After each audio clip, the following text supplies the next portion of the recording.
नमस्कार, news point लेकर हाजिर हूं मैं राजीव। दोस्तों, मोदी सरकार के लिए नए साल की शुरुआत कुछ खास अच्छी नहीं रही। साल की शुरुआत ट्रक ड्राइवरों की हड़ताल के साथ हुई और इसका ऐसा असर हुआ कि हड़ताल के 2 दिन के भीतर सरकार को यू टर्न लेने पर मजबूर होना पड़ा। आप जानते हैं कि हिट एंड रन के लिए बने हुए कानून पर देश के कई राज्यों में ट्रक ड्राइवरों ने हड़ताल कर दी थी, जिसकी वजह से न केवल पहिए थम गए बल्कि आम जनजीवन भी प्रभावित होने लगा। लोग सोशल मीडिया पर अपना गुस्सा मोदी सरकार पर निकालने लगे कि पहले नोटबंदी की, फिर शमशान, और अब शमशान में भी जगह नहीं मिली तब जब कोरोना का काल था, और अब पेट्रोल पंपों पर मोदी सरकार ने लाइनें लगवा दी हैं। मोदी को लोगों को कतार में खड़े देखना शायद पसंद आता है। ऐसी बातें लोग सोशल मीडिया पर लिखने लगे। सरकार को समझ आ गया कि यह माहौल थोड़ा भी खिंचा तो न फिर राम मंदिर का मुद्दा असर करेगा और न ही हिंदुत्व के नाम पर वोट मिल पाएंगे। इसलिए चुनाव में नुकसान को समझते हुए सरकार ने अपने पैर पीछे खींच लिए। फिलहाल कानून नहीं लागू होगा और इसको लेकर एक विज्ञप्ति जारी की गई होम मिनिस्ट्री से। उस विज्ञप्ति को अगर लेकर आ सकते हैं स्क्रीन पर तो ले आइए। होम मिनिस्ट्री ने एक विज्ञप्ति प्रेस रिलीज जारी करते हुए वहां साफ साफ कह दिया कि जो भारतीय न्याय संहिता है उसमें 106/2 इसको लागू नहीं किया जाएगा, और अगर लागू करते हैं तो इससे पहले हम ड्राइवर एसोसिएशन जो है उनसे यानी चालकों से हम बात करेंगे। यह आप देखिए, भारत सरकार ने भारतीय न्याय संहिता की धारा 106/2 में 10 साल की सजा तथा जुर्माने के प्रावधान के बारे में वाहन चालकों की चिंता का संज्ञान लिया और all India motor transport Congress के प्रतिनिधियों से आज दिनांक 2 जनवरी 2024 को विस्तृत चर्चा की। सरकार ये बताना चाहती है कि ये नए कानून एवं प्रावधान अभी लागू नहीं हुए हैं। हम ये भी बताना चाहते हैं कि भारतीय न्याय संहिता की धारा 106/2 को लागू करने से पहले all India motor transport Congress से विचार विमर्श करने के बाद निर्णय लिया जाएगा। हम all India motor transport Congress तथा सभी वाहन चालकों से अपील करते हैं कि आप अपने अपने कामों पर वापस लौट जाएं। यह गृह मंत्रालय की विज्ञप्ति है। किसान आंदोलन में भी आपने देखा होगा कि जिस तरह मोदी सरकार झुकने पर मजबूर हुई थी, वैसे ही अब हिट एंड रन पर ये जो है यहां इस कानून पर वो बुरी तरह से मार खाई है या पिट गई है कह सकते हैं, और उसके बाद इसे झुकने के लिए मजबूर होना पड़ा है। इस घटना पर अपनी प्रतिक्रिया के रूप में आज कांग्रेस ने एक ट्वीट किया है जिसमें लिखा है, ट्वीट कांग्रेस का देखिए। इस ट्वीट में लिखा है, रोज उठो, नहाओ, काला कानून लाओ, यू टर्न मारो, सो जाओ। ये तो इनका रूटीन वर्क है। कांग्रेस का ये ट्वीट बहुत ही इंपॉर्टेंट ट्वीट है। एक आउट होते हुए, बाहर जाते हुए प्रधानमंत्री नरेंद्र मोदी की ही तस्वीर दिखाई देती है। उस तस्वीर को यहां कैरिकेचर के जरिए रखा गया है और उसके अलावा यहां लिखा जा रहा है कि रोज उठो, नहाओ, काला कानून लाओ, यू टर्न मारो और सो जाओ। चलिए अब एक और ट्वीट को देखते हैं। यह ट्वीट है राहुल गांधी का। दरअसल पिछले दिनों आरटीआई के जरिए मोदी सरकार के फिजूल खर्ची की एक जानकारी सामने आई, जिसमें बताया गया कि रेलवे स्टेशन पर पीएम नरेंद्र मोदी के जो सेल्फी पॉइंट बने हैं उसकी कीमत 6.25 लाख रुपए है। और यह जानकारी बाहर आते ही मोदी सरकार के फिजूल खर्च की चर्चा होने लगी और अब मोदी सरकार ने इस पर सख्त कदम उठाया है, जिस अधिकारी ने आरटीआई के जरिए यह जानकारी दी थी, आरटीआई में यह जानकारी दी थी, उसका ट्रांसफर कर दिया गया है। और इस पर राहुल गांधी ने ट्वीट किया है। राहुल गांधी ने ट्वीट करने का मकसद राहुल गांधी का यह है जो लिख रहे हैं, शहंशाह की रजा, सच का इनाम सजा। राहुल गांधी ये ट्वीट करते हुए लिख रहे हैं और रेलवे ऑफिशियल हो गए PM selfies booth cost info shunted. ये जो इंफॉर्मेशन बूथ के कॉस्ट का जिसने दिया ये आरटीआई, और ये साहब जो हैं जिनको संट किया गया है, जिनको तत्काल बिना कहे हुए भेज दिया गया दूसरी जगह और उनकी पोस्टिंग भी नहीं हुई अभी, वो सीपीआरओ हैं। यहाँ के रेलवे के जो पीआर ऑफिसर होते हैं, चीफ पीआर ऑफिसर, वो हैं। इनको ये सजा दी गई है। और मजेदार चीज है कि अभी 2 सप्ताह पहले ही इनको रेल मिनिस्ट्री से अवार्ड भी दिया गया था, लेकिन अब इन्हें सजा दे दी गई। विपक्षी दल तो पहले ही दोस्तों जानते हैं आपकी मोदी सरकार को उसकी मनमानी पर चेतावनी देते आए हैं और अब आम जनता ने भी अपने अंदाज में चेतावनी देना शुरू कर दिया है। खबर यह भी है कि अगले महीने की 13 फरवरी को, अगले महीने की 13 तारीख को यानी 13 फरवरी से किसान फिर से एमएसपी की मांग पर सरकार का घेराव करने वाले हैं। यह टाइमिंग भी सरकार के लिए खतरे की घंटी है, क्योंकि 14 जनवरी से राहुल गांधी न्याय यात्रा लेकर निकल रहे हैं मणिपुर से मुंबई तक, और 1 महीने में इस यात्रा की गूंज देश भर में हो जाएगी। और इसी वक्त अगर एक और आंदोलन शुरू होता है तो फिर बीजेपी के लिए टिक कर रह पाना मुश्किल हो जाएगा। आम लोगों के आंदोलनों के साथ साथ अब इंडिया के दलों में सीट शेयरिंग तय करने का सिलसिला भी शुरू हो गया है। इस बीच बीजेपी फिर से ईडी का जोर दिखा रही है। झारखंड और दिल्ली दोनों राज्यों में जो सीएम हैं, इन दोनों राज्यों के सीएम को ईडी ने नोटिस भेजा है, जो इंडिया का हिस्सा भी हैं। उन पर ईडी की कार्रवाई शुरू हो गई है। बीजेपी के इस पैंतरे को अब जनता भी समझ रही है। इसीलिए अब अगर बीजेपी विपक्ष के नेताओं पर भ्रष्टाचार के आरोप लगाती है तो पलटकर उससे भी सवाल किए जाते हैं कि क्या सारे भ्रष्टाचारी विपक्ष में ही हैं, क्या बीजेपी में नहीं है? क्यों बीजेपी के करीबियों को ईडी से राहत मिल जाती है? वैसे आज एक और बड़ी खबर, राहत की खबर मिली है अडानी समूह को, जिसमें सुप्रीम कोर्ट ने हिंडनबर्ग मामले की एसआईटी जांच से इनकार कर दिया है। हालांकि सुप्रीम कोर्ट ने सेबी को जांच के लिए 3 महीने का समय दिया है और इस तरह अडानी के ऊपर तलवार लटकाए रखी है सुप्रीम कोर्ट ने। सुप्रीम कोर्ट के फैसले के बाद गौतम अडानी ने इसे सच्चाई की जीत कहा है। दरअसल देश में ऐसे बहुत से लोग हैं जिन्हें सच्चाई की जीत का इंतजार है, और जब यह इंतजार लंबा खिंच जाता है तो वो अपने तरीके से सरकार तक अपनी बात पहुंचा देते हैं। आप देख लीजिए कि कैसे ड्राइवरों से उनकी औकात पूछने वाले और उन्हें उनकी औकात बताने वाली सत्ता को आज ड्राइवरों ने उनकी ही औकात बता दी है। सरकार के लिए एक बड़ा मैसेज मध्य प्रदेश के पूर्व मुख्यमंत्री शिवराज सिंह चौहान ने भी दिया है, खासकर मोदी जी के लिए। शिवराज सिंह चौहान ने कहा है कि कई बार राज तिलक होते होते रह जाता है और बनवास मिल जाता है। जरा सुन लेते हैं, शिवराज सिंह चौहान को बहुत इंपॉर्टेंट है, क्या यह बात मोदी जी के लिए कह रहे हैं? सुनिए जरा। और अपनी सरकार काम करेगी, किसानों के लिए जो वचन दिए वो भी पूरे होंगे। लाडली बहनों के साथ साथ लाडली बहना आवास जैसी योजनाएं, प्रत्येक परिवार एक रोजगार, इन सब काम को नई सरकार आगे बढ़ाएगी। और कहीं ना कहीं कोई बड़ा उद्देश्य होगा यार। कई बार राज तिलक होते होते बनवास भी हो जाता है, लेकिन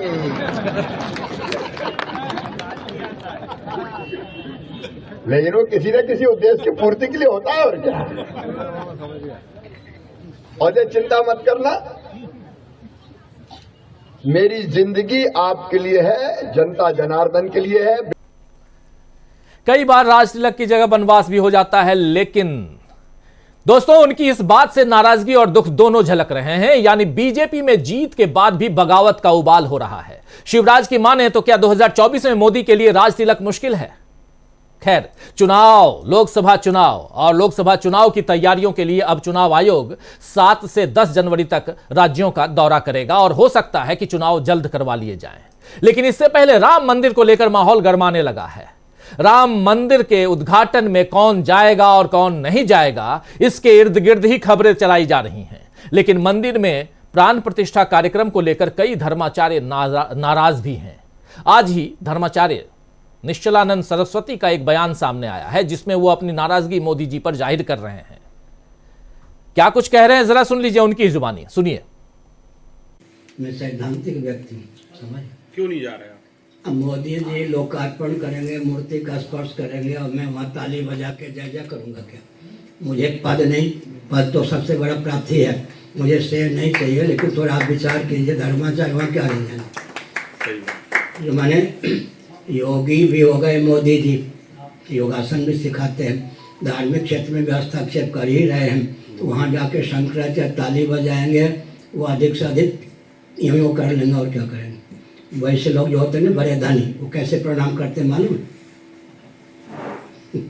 ऐसे मोदी जी अधिक से अधिक यूँ कर देंगे, नहीं तो संतों की ओर देखेंगे भी नहीं।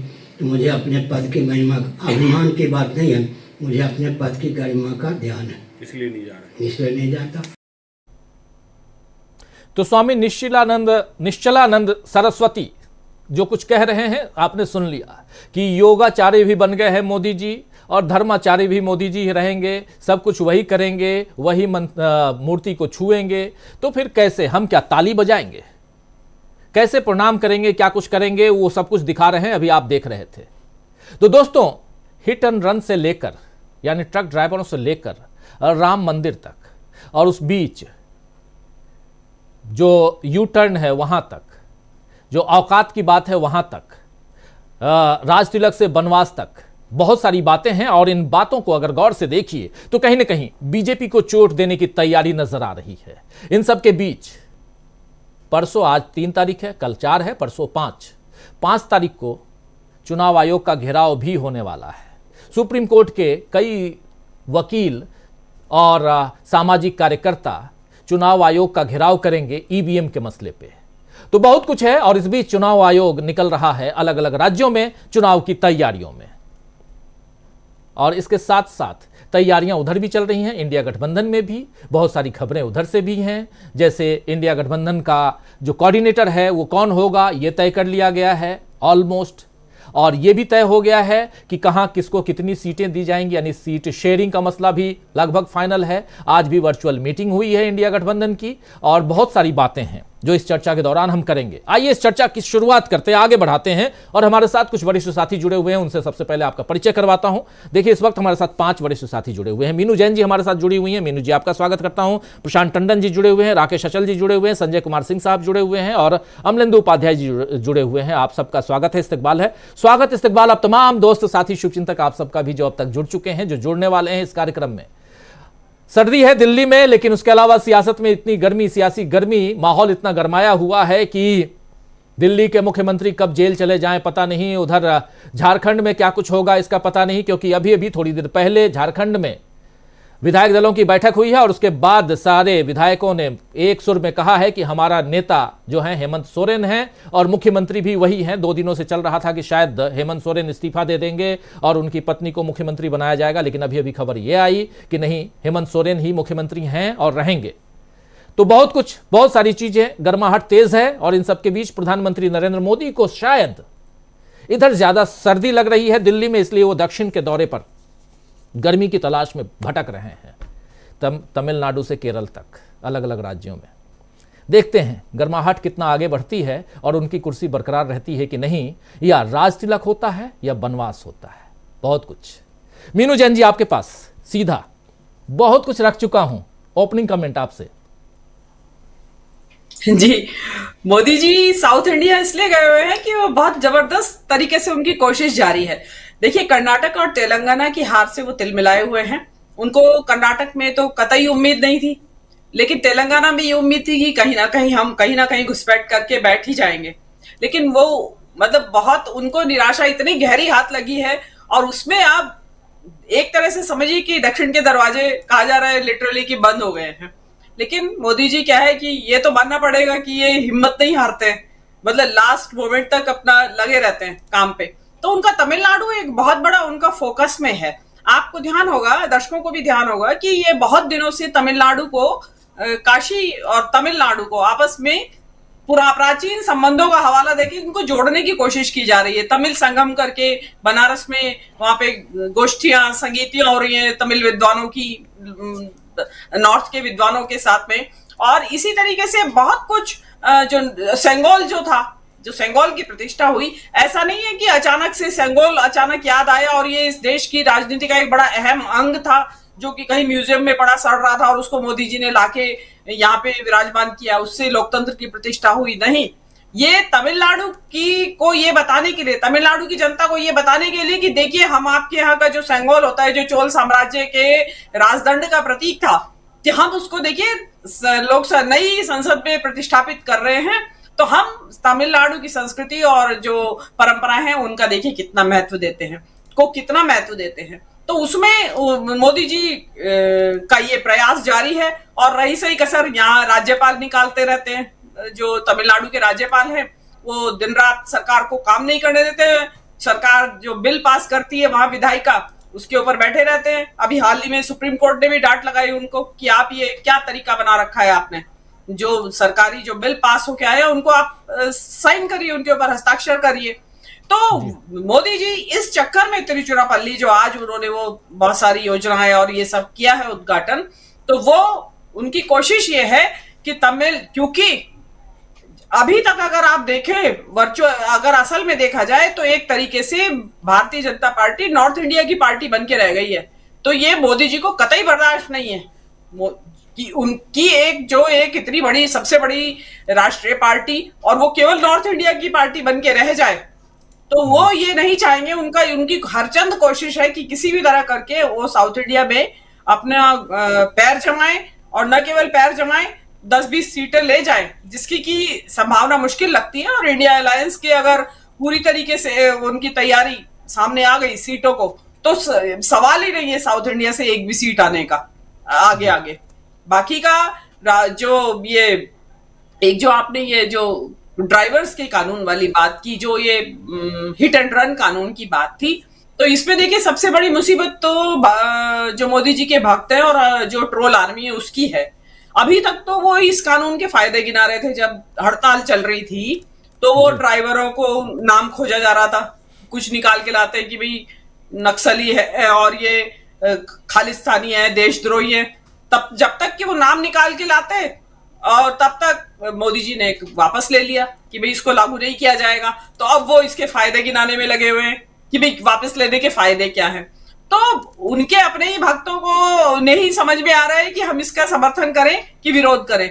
लेकिन इससे एक बात और सामने आती है कि मोदी जी जिस तरीके से जल्दबाजी में अधकचरी चीजें लागू कर देते हैं, उसमें नोटबंदी हो जैसा आपने जिक्र किया, उसमें फॉल्टी जीएसटी हो, या उसमें बगैर सोचे समझे लॉकडाउन लगाना हो, सब चीजें बैकफायर हुई हैं उनकी। इसी तरीके से ये जो भारतीय न्याय संहिता और भारतीय साक्ष्य संहिता, ये 3 जो कानून इन्होंने बनाए, नए बिल बनाए, ये कहा गया कि औपनिवेशिक साम्राज्य से, औपनिवेशवाद से हमारी ये दास्ता से मुक्ति है। लेकिन इसमें हुआ क्या है, 90% तो बताया जा रहा है, जो कानून के जानकार है उन्होंने बताया है पढ़ के, कि पुराने कानूनों को ही कॉपी पेस्ट कर दिया गया है और बस कुछ धाराएं इधर से उठा के उधर लगा दी गई हैं। 420 की जो धारा थी उसको 317 I think so, if I am right, वहां ऐड कर दिया गया है। तो इसको अगर आप कहते हैं कि आपने बदलाव कर दिया है, तो वो कोई मायने नहीं रखता है। इनफैक्ट आप लोग पब्लिक का उल्लू बना रहे हैं, खाली हिंदी का नाम रख दिया उसका, भारतीय दंड न्याय संहिता करके कुछ भी कर दिया, और इसमें बगैर सोचे समझे। और ये बिल जब पास हुए, जबकि विपक्ष को आप निलंबित कर चुके थे, 142 से ज्यादा सांसदों को आपने विपक्ष के निलंबित किया हुआ था, और आपने ऐसे ही बगैर चर्चा के, सदन में दोनों सदनों में चर्चा नहीं हो और बगैर चर्चा के आपने उनको पास कर दिया। विपक्ष में बहुत बड़े बड़े कानून के जानकार हैं, एटलीस्ट राज्यसभा में उनके इनपुट्स आते, पब्लिक में डिस्कशन होता। इवन जो स्टैंडिंग कमेटी को ये बिल दिए गए, वो 3 महीने में उन्होंने अपनी रिपोर्ट दे दी, और जो उसमें विपक्ष के कुछ सदस्यों ने जो रिकमेंडेशन भी थी उनको माना नहीं गया। तो देखिए राजीव जी, जो ये अभी ट्रक वाले कानून का हश्र हुआ है, इसी तरह ग्रेजुअली धीरे धीरे विरोध आते रहेंगे, और इस तरह ये पूरा का पूरा कानून धीरे धीरे वापस उसी शेप में पहुंच जाएगा जहां ये ओरिजिनली था। तो मोदी जी का क्या है कि अपने तौर पे जो कुछ काम करते हैं उसमें इसी तरह का, जिसको कहते हैं वो पढ़ते हैं, सॉलिट्यूड से कीड़े पड़ जाते हैं। और जो पुराने जो कांग्रेस की बनाई हुई योजनाएं होती है या कानून होते हैं, उनको इम्प्लीमेंट करते हैं तो वो बहुत बढ़िया वेल डिफाइंड होते हैं, तो उनमें इनको ये रीपैकेज करके उसको लागू कर देते हैं, उसमें इनको सफलता मिल जाती है। तो ये चल रहा है इनका। लेकिन ये जो भारतीय दंड संहिता का जो कानून है, इसमें आगे आगे और भी इसी तरह की अभिसंगतियां और पेच आएंगे, और आप देखते रहिएगा किस तरीके से धीरे धीरे वापस लेते रहेंगे। जी बिल्कुल बिल्कुल, बहुत सारी बातें हैं, लेकिन सबसे बड़ी बात कि कांग्रेस ने जो आज ट्वीट किया है, जिसमें रोज उठो, नहाओ, काला कानून लाओ, यू टर्न मारो और सो जाओ, ये एक बहुत महत्वपूर्ण बात यहां कांग्रेस की दिखाई दे रही है। सुनील शुक्ला जी हमारे साथ जुड़ गए हैं। सुनील जी, आपका स्वागत करता हूं इस कार्यक्रम में, और सीधा राकेश अचल साहब आपके पास आना चाहता हूं। राकेश अचल साहब, मध्य प्रदेश में आप हैं, एक औकात वाले कलेक्टर साहब आ गए जिनका ट्रांसफर हो गया है, डिप्टी सेक्रेटरी बना दिए गए हैं, और औकात किसने किसको कितनी दिखाई वो तो साफ दिख रहा है, लेकिन एक औकात शायद कहीं ना कहीं शिवराज सिंह चौहान भी दिखा रहे हैं। राज तिलक, कई बार राज तिलक होते होते बनवास भी हो जाता है, छोटी मोटी बात नहीं कह रहे हैं वो। और यहां से अगर देश की राजनीति को देखा जाए तो कितनी परेशानी में देश का लोकतंत्र है। हमारे एक साथी कल ही बोल रहे थे, अनिल सिन्हा जी, बोले आप बीजेपी परेशान नहीं है, देश का लोकतंत्र परेशान है। इसलिए मैं भी आपको अब खुद को सुधारते हुए कह रहा हूं कि बात वो सही कह रहे थे, देश का लोकतंत्र कितना परेशान है ये समझना जरूरी है। आपसे जरा समझूं, क्योंकि आप देखिए ये विजुअल, ये तस्वीर देखिए, ये ट्रक ड्राइवरों की तस्वीर है, जिसमें धारा भारतीय न्याय संहिता जो नया है, जिसके बारे में मीनू जैन जी कह रही थी, और उसकी धारा 106/2 उसके आधार पर अगर हिट एंड रन का मामला आता है तो 10 साल की सजा और 7 लाख रुपए जुर्माना है। और इसके बाद मामला यही नहीं, इसके साथ साथ बहुत सारे कानून बदल दिए गए हैं, ना सिर्फ न्याय संहिता बल्कि और भी बहुत सारे कानून बदले गए हैं। और ये तब बदले गए जब 146 सांसदों को बाहर कर दिया गया था, आनन फानन में बदले गए। और अब चुनाव आयोग चुनाव की तैयारियों में लग गया है। 7 तारीख से 10 तारीख तक चुनाव आयोग पूरे देश के अलग अलग राज्यों में जा रहा है। इस बीच बहुत सारी तैयारियां विपक्ष भी कर रहा है, इंडिया गठबंधन मजबूती के साथ करता हुआ दिखाई दे रहा है। बहुत सारी खबरें अंदर खाने से बाहर नहीं आ रही हैं, यानी कि देश में हलचल है अंदर खाने। और जब जैसे धरती के अंदर हलचल रहती है तो कभी भूकंप आ जाता है। और ये जो हलचल राजनीति में है, देश के पक्ष और विपक्ष दोनों साइड, राम मंदिर से लेकर इधर न्याय यात्रा तक, उस हलचल से अगले जो सियासत अगला है जिसमें अगले 2-3 महीने में हम देखने वाले, जरा उस पर आपका पॉइंट ऑफ व्यू चाहूंगा। और उस आधार पर जरा समझना चाहेंगे हम कि जो कांग्रेस ने जो लिखा है कि रोज उठो नहाओ काला कानून वापस लाओ, काला कानून लाओ और यू टर्न मारो, यानी वापस हो जाओ, फिर सो जाओ। कैसे देखा? धन्यवाद राजीव जी। जी जी, देखिए मध्य प्रदेश जो है इस देश का हृदय प्रदेश कहलाता है, दिल की धड़कन है। दिल जैसा धड़कता है वैसे देश की राजनीति धड़कती है। सबसे पहले बात शुरू करते हैं हम ट्रक ड्राइवर्स के हड़ताल की। तो ट्रक ड्राइवर्स के हड़ताल को कुल 24 घंटे से ज़्यादा भी नहीं हुए थे कि पूरा देश विकलांग अवस्था में पहुंच गया। पेट्रोल पंपों पर पेट्रोल गायब हो गया, गैस गायब हो गई, सब्जियां की मारामारी शुरू हो गई। तो ये केवल मध्य प्रदेश में हुआ था, लेकिन इसकी जो भनक थी वो पूरे देश को सुनाई दी। और देश को लगा कि अगर भाई ये हड़ताल 48 घंटे खिंच गई तो ये जो कोविड में मारामारी खाने पीने की, पेट्रोल की, दवाइयों की हुई थी, ये इस समय भी हो सकती है। और भारतीय जनता पार्टी की केंद्र सरकार के लिए ये सबसे बड़ा संकट था, क्योंकि इस समय वो उत्सव में डूबी हुई है। 22 जनवरी का जो उत्सव उसके सामने है, जिसमें उसे हर रोज 50,000 श्रद्धालुओं को रामलला के दर्शन कराने हैं। उसके पास ट्रेनें नहीं है। अगर ये लोग हड़ताल पर चले जाते पूरे लंबे समय के लिए तो 420 से ज्यादा ट्रेनें तो भक्तों के लिए उन्होंने लगा रखी हैं। माल ढोते कहां से? तो ये उनको नहीं पड़ा। और जिसलिए कि उन्हें झुकने की आदत है। आप देखिए किसान आंदोलन के समय भी झुके थे। और झुकना अगर आप देखें तो रामचरितमानस में गोस्वामी जी ने बड़े विचित्र बात कही कि नवन नीच के अति दुखदाई जिम अंकुश धनु उरग बिलाई। ये जो 4 लोग होते हैं, अंकुश हो, धनुष का झुकना हो, बिल्ली का झुकना हो, सांप का झुकना हो, ये बहुत खतरनाक होता है। तो अभी खतरा टला नहीं है। हिट एंड रन का मामला पता नहीं ट्रक ड्राइवरों ने कैसे पकड़ लिया, जबकि ये हिंदुस्तान के जो 34 करोड़ पंजीकृत हैं उन सब पर लागू होने वाला था। ये तो सबके लिए 10 साल की सजा और जुर्माना है। तो इसमें ये खतरा बहुत बड़ा है। और ये अभी मैं मान के नहीं चल रहा हूँ, इस कानून को इन्होंने डिब्बे में बंद कर दिया है। ये कानून आगे पीछे अगर परिस्थितियां नहीं बदलती हैं, उनके अनुकूल बन जाती हैं, जैसे कि झुकने के बाद बनती हैं अक्सर, तो अगर बन जाती हैं तो ये फिर से लेके आएंगे और जनता को भी आतंकित करेंगे और राजनीतिक दलों को तो आतंकित कर ही रहे हैं ईडी और सीबीआई के जरिए। आपने अभी झारखंड की बात की थी, तो ये झारखंड में जो आतंक है ये सिर्फ झारखंड के मुख्यमंत्री के लिए आतंकित करने की बात नहीं है। ये धीरे धीरे जो संगठित हुआ है, पूरा विपक्ष कांग्रेस की अगुवाई में हो रहा है, इंडिया गठबंधन में रहा है, उस पूरे समाज को यानी पूरे विपक्ष को आतंकित करने की बात है। और विपक्ष कितना बड़ा है?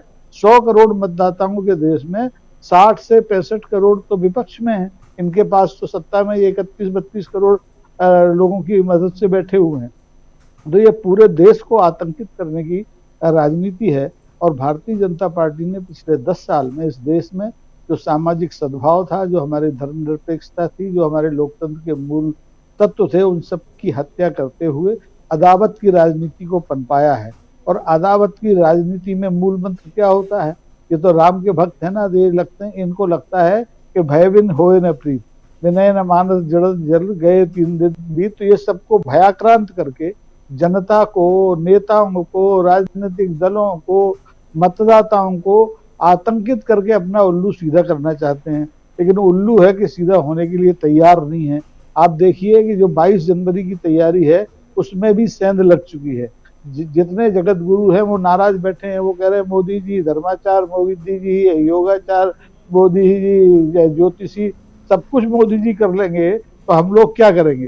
तो ऐसी स्थिति में आप देखेंगे कि अब गुब्बारे में छेद होने शुरू हो गए हैं जगह जगह से, और ये हवा 22 जनवरी तक कितनी निकल जाएगी उसका अंदाजा ना भी हमें है ना आपको है, लेकिन काम शुरू हो गया है। जनता सड़कों पर आ गई है। राम मनोहर लोहिया को आप याद कीजिए, वो कहते थे कि अगर सड़कें सूनी होंगी तो संसद भी गूंगी हो जाएगी, आवारा हो जाएगी। तो अब सड़कों पर जनता है, संसद की आवारगी के खत्म होने के दिन आ गए हैं। अब थंपिंग मेजोरिटी से मेजर थपथपा के आप कानून नहीं बना पाएंगे। आने वाले आम चुनाव में जनता आपका हाथ भी पकड़ेगी, आपका गिरेवान भी पकड़ेगी और आपको गिरेवान के भीतर झांकने के लिए मजबूर भी करेगी, ऐसा मुझे लगता है। बिल्कुल आप सही कह रहे हैं। और धर्माचार्य के नाम ले रहे थे आप, जो साथी बाद में जुड़े हैं, जरा उनको सुना देता हूं। निश्चलानंद सरस्वती क्या कुछ कह रहे हैं। बहुत इंपॉर्टेंट बात इसलिए क्योंकि राम मंदिर के इर्द गिर्द ही पूरी राजनीति भाजपा की घूम रही है, और उसी राम मंदिर की राजनीति में जो धर्माचार्य हैं, जो धर्मों के अलग अलग अनुयायी हैं, खासकर राम मंदिर के लिए जो लोग अभी तक लगे हुए थे, वो मोदी जी को लेकर क्या कुछ कह रहे हैं। एक बार फिर से सुन लीजिए निश्चलानंद सरस्वती को। मैं सैद्धांतिक व्यक्ति हूँ, समझ क्यों नहीं जा रहे आप? अब मोदी जी लोकार्पण करेंगे, मूर्ति का स्पर्श करेंगे और मैं वहाँ ताली बजा के जय जय करूँगा क्या? मुझे पद नहीं, पद तो सबसे बड़ा प्राप्ति है, मुझे शेर नहीं चाहिए। लेकिन थोड़ा आप विचार कीजिए, धर्माचार्य वहाँ क्या रह जाए। जो माने योगी भी हो गए मोदी जी, योगासन भी सिखाते हैं, धार्मिक क्षेत्र में भी हस्तक्षेप कर ही रहे हैं। तो वहाँ जाके शंकराचार्य ताली बजाएंगे, वो अधिक से अधिक यूँ कर लेंगे और क्या करेंगे। वैसे लोग जो होते हैं ना बड़े धनी, वो कैसे प्रणाम करते मालूम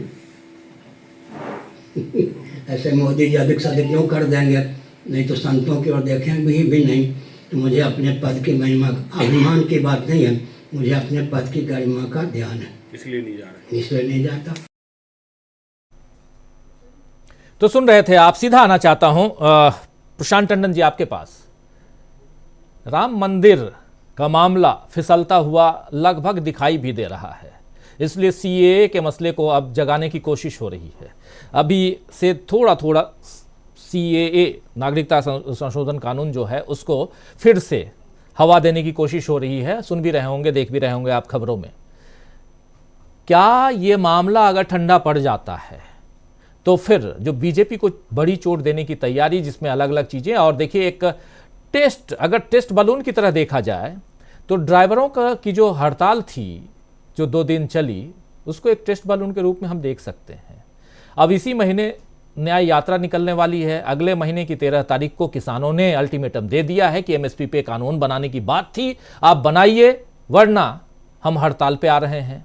तो बहुत सारी चोट, क्योंकि सबको पता है कि फरवरी में ही हो सकता है कि दूसरे या तीसरे सप्ताह में चुनाव की घोषणा कर दे चुनाव आयोग, जितनी तत्परता चुनाव आयोग दिखा रहा है।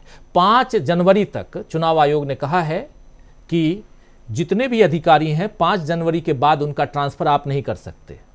ये चुनाव आयोग ने पूरे देश के तमाम प्रशासनिक अधिकारियों तक, जहां जहां प्रशासन के हेड हैं, उनको ये खबर पहुंचा दी गई है। यानी कि 5 जनवरी के बाद आप किसी भी अधिकारी का ट्रांसफर बिना चुनाव आयोग की सहमति से नहीं ले सकते। यानी मतलब ये कि किसी न किसी रूप से चुनाव आयोग ने, हालांकि ऐसा बहुत कम होता है, पहली बार सुन रहा हूं, आप लोगों ने सुना हो तो शायद आप बताएंगे, चुनाव आचार संहिता लगने के बाद ही ऐसे फरमान जारी होते हैं, और फरमान जारी करने की जरूरत भी नहीं होती क्योंकि आचार संहिता में ऑलरेडी है चुनाव की घोषणा के बाद। चुनाव की घोषणा से पहले यह फरमान जारी करना क्या मायने रखता है। दूसरी बात यह कि चुनाव बहुत जल्दी करवाना है, यह दिखाई दे रहा है। तीसरा, लेकिन एक बॉल अगर मिस हो गया, क्योंकि 2 ही बॉल है आपके पास, और उसमें से एक मिस होती हुई दिखाई दे रही है, एक गेंद, राम मंदिर की गेंद जो है, तो फिर क्या करेंगे? चोट तो पड़ेगी राज तिलक से बनवास तक। राम मंदिर जो सुप्रीम कोर्ट के कर कमलों से बन रहा है, और वो राम मंदिर कभी भी, अगर आप अयोध्या जाएं या संतों से बात करें, आपको नजर आएगा कि ये राम मंदिर कभी भी धार्मिक अनुष्ठान जैसा उसमें तत्व नहीं दिखाई दिए। वो हमेशा से एक राजनीतिक मुद्दा है, राजनीतिक कारणों से वो बनाया जा रहा है और उसके पीछे राजनीति हो रही है। धार्मिक अनुष्ठान क्या होते हैं राजीव जी? हमारे आपके घरों में भी धार्मिक अनुष्ठान होते हैं। तो क्या हम जब रामचरितमानस का अखंड पाठ अपने घर में करते हैं या सुंदरकांड का अखंड पाठ करते हैं तो क्या अपने इलाके के कॉर्पोरेटर को बुलाते हैं? क्या एमएलए से रामचरितमानस का पाठ करवाते हैं? धर्म के जानकार लोगों को बुलाते हैं जो जिसका काम है। अक्टूबर के महीने में राजीव जी मैं गया था अयोध्या, बहुत सारे संतों से मिला था और संतों में नाराजगी तब भी थी और तब भी वो ये बात कह रहे थे कि सनातन कौन है कौन नहीं है ये जिम्मेदारी नेताओं की नहीं है। और उनका बहुत साफ कहना था संतों का कि हम कभी नहीं बताते कि कांग्रेस अपनी वर्किंग कमेटी में किसको ले, बीजेपी किसको अपना अध्यक्ष बनाए ना बनाए, वो चुनाव कैसे लड़े, चुनाव का मैनिफेस्टो कैसे बनाए, हम कभी नहीं बताते। तो हमारे मामलों में राजनीतिक पार्टियां जो हैं वो दखल ना दें।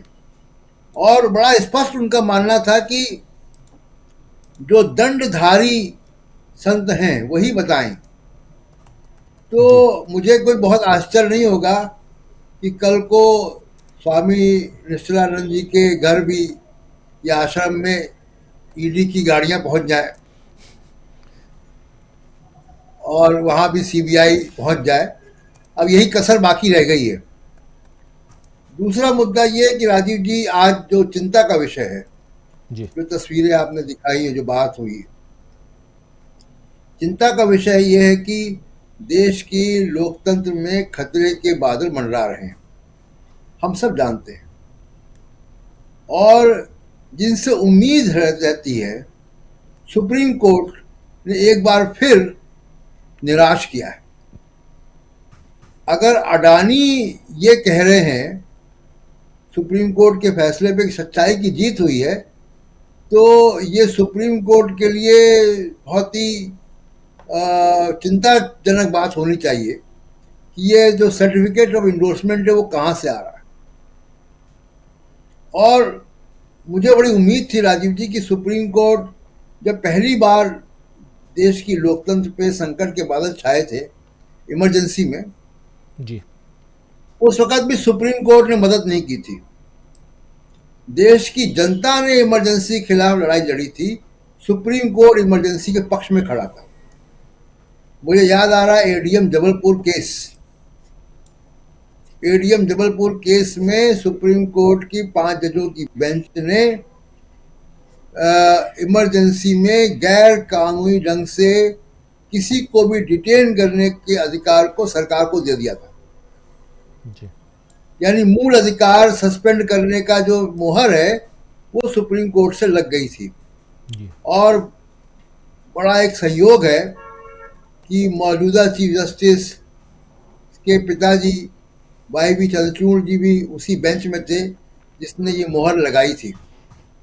तो सुप्रीम कोर्ट से ये अपेक्षा रहती है हमेशा कि संविधान के आज बड़े साफ तौर पे दिखाई दे रहा है कि संविधान की रक्षा करने का दायित्व इस देश के ट्रक ड्राइवर उठा सकते हैं,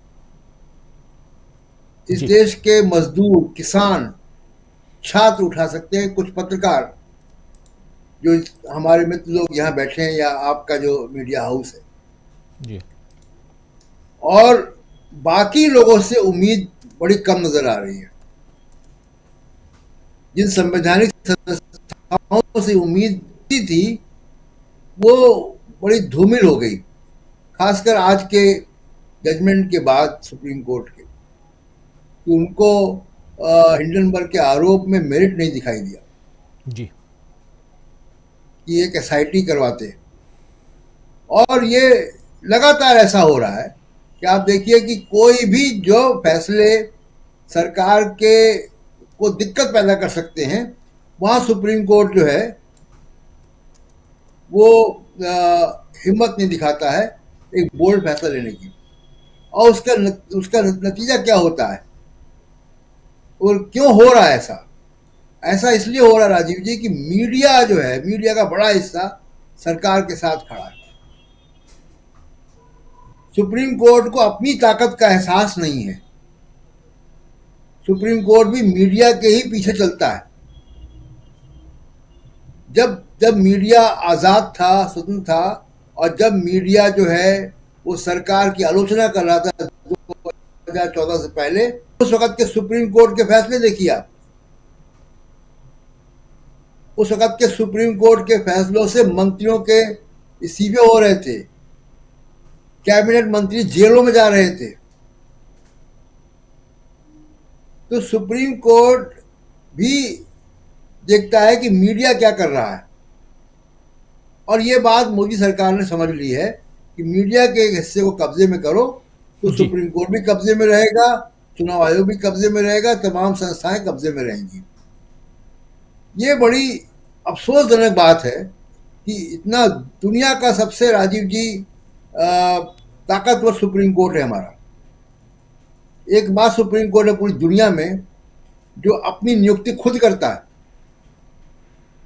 सुप्रीम कोर्ट के जज को हटाना लगभग असंभव है। आजादी के इतने साल बाद भी आज तक एक भी जज हटाया नहीं जा सका महाभियोग के। एक जस्टिस रामास्वामी के खिलाफ आया था, वो भी अधूरा मामला होकर निपट गया था, से निकल नहीं पाया था बाहर वो जी। उम्मीद थी कि सुप्रीम कोर्ट, जब लोकतंत्र को बचाने की बात आएगी, सुप्रीम कोर्ट खड़ा रहेगा। लेकिन आज मैं दावे के साथ कह सकता हूं कि मुझे ज्यादा विश्वास इस देश के ट्रक ड्राइवरों पर, किसानों पर, मजदूरों पर, पत्रकारों पर, बुद्धिजीवियों पर, वकीलों पर है, ना कि संस्थाओं पर। ये बड़ी चिंताजनक बात है देश के लिए। और जहां तक एक वो विज्ञापन आपने दिखाया, वो ट्वीट दिखाया कांग्रेस का,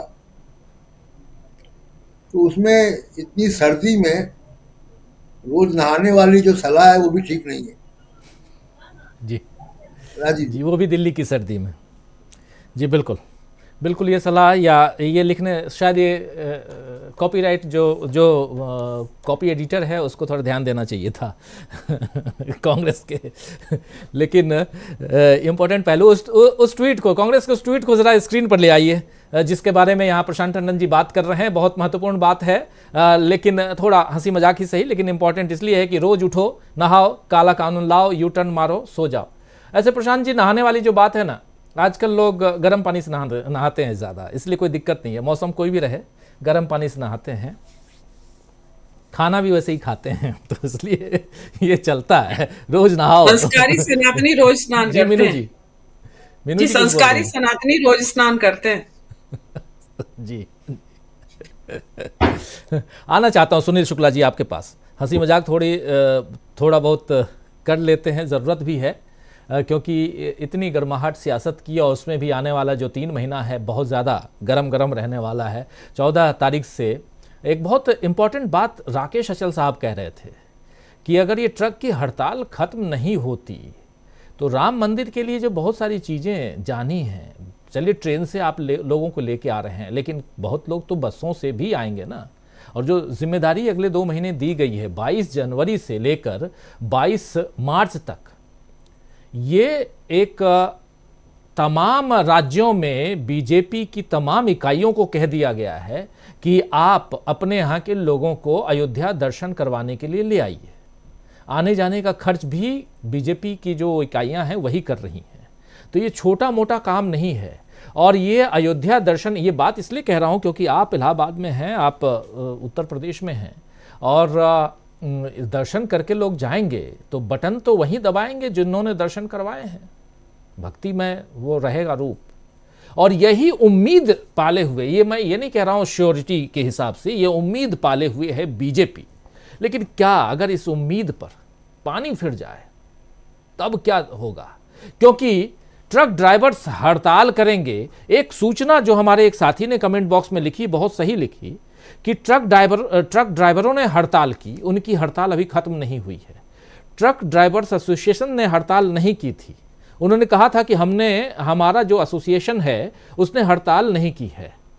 और बात कौन कर रहा है? तो एसोसिएशन बात कर रहा है। आप बात कीजिए ना। लेकिन ट्रक ड्राइवरों की हड़ताल अभी जारी है, कई लोग ये कह रहे हैं। तो अभी भी यहाँ कहीं ना कहीं एक रूपता दिखाई नहीं दे रही है। अगर कोई यहाँ रोड पे अपने ट्रक को बीचों बीच लगाकर, जो विजुअल्स हम देख रहे थे वो लगाकर अगर वो निकल लेता है तो फिर कैसे करेंगे? तो ये इसलिए कह रहा हूं कि आप राम मंदिर के उद्घाटन और उसके बाद उसका लाभ फायदा लेना, क्योंकि इस पूरी की पूरी सियासत है। लोग ये भी पूछ रहे हैं कि आप उस मंदिर में जो मूर्ति रखने जा रहे हैं वो मूर्ति वो कहाँ है जिनको आप कह रहे थे कि रामलला हमारे टेंट में है? आप उस मूर्ति की स्थापना क्यों नहीं कर रहे हैं? आप कोई और मूर्ति क्यों ला रहे हैं? स्वामी निश्चलानंद सरस्वती का बयान आपने सुन ही लिया। तो इन सब से इतर अगर ये ट्रक वाला मामला या ऐसे और भी मामले, किसानों का मामला, न्याय यात्रा, ये तमाम बातें आती हैं तो फिर चोट की बात जो हम लिख रहे हैं वो कहीं ना कहीं सच होती हुई दिखाई दे रही है। जरा इस पर आपका प्रकाश, आप अपनी बात रखिए कि यहां से राजनीति, यहां से सहारा एक ही बचता है, फिर ईवीएम, उसके अलावा कुछ नहीं। धन्यवाद राजीव जी। आपने जगत गुरु शंकराचार्य स्वामी निश्चलानंद जी का आपने बाइट सुनाई। ये हम सभी लोगों को पता है कि आदि गुरु शंकराचार्य के द्वारा स्थापित जो चारों पीठ है, पूरी द्वारिका, ज्योतिष पीठ और पूरी द्वारिका ज्योतिष पीठ एक चौथी है, इन चारों पीठों में से किसी भी पीठ के शंकराचार्य इस आंदोलन से जुड़े हुए नहीं रहे। भारतीय जनता पार्टी के किसी भी गतिविधियों में वो शामिल नहीं रहे, वो विरोधी रहे, उनका आलोचक रहे।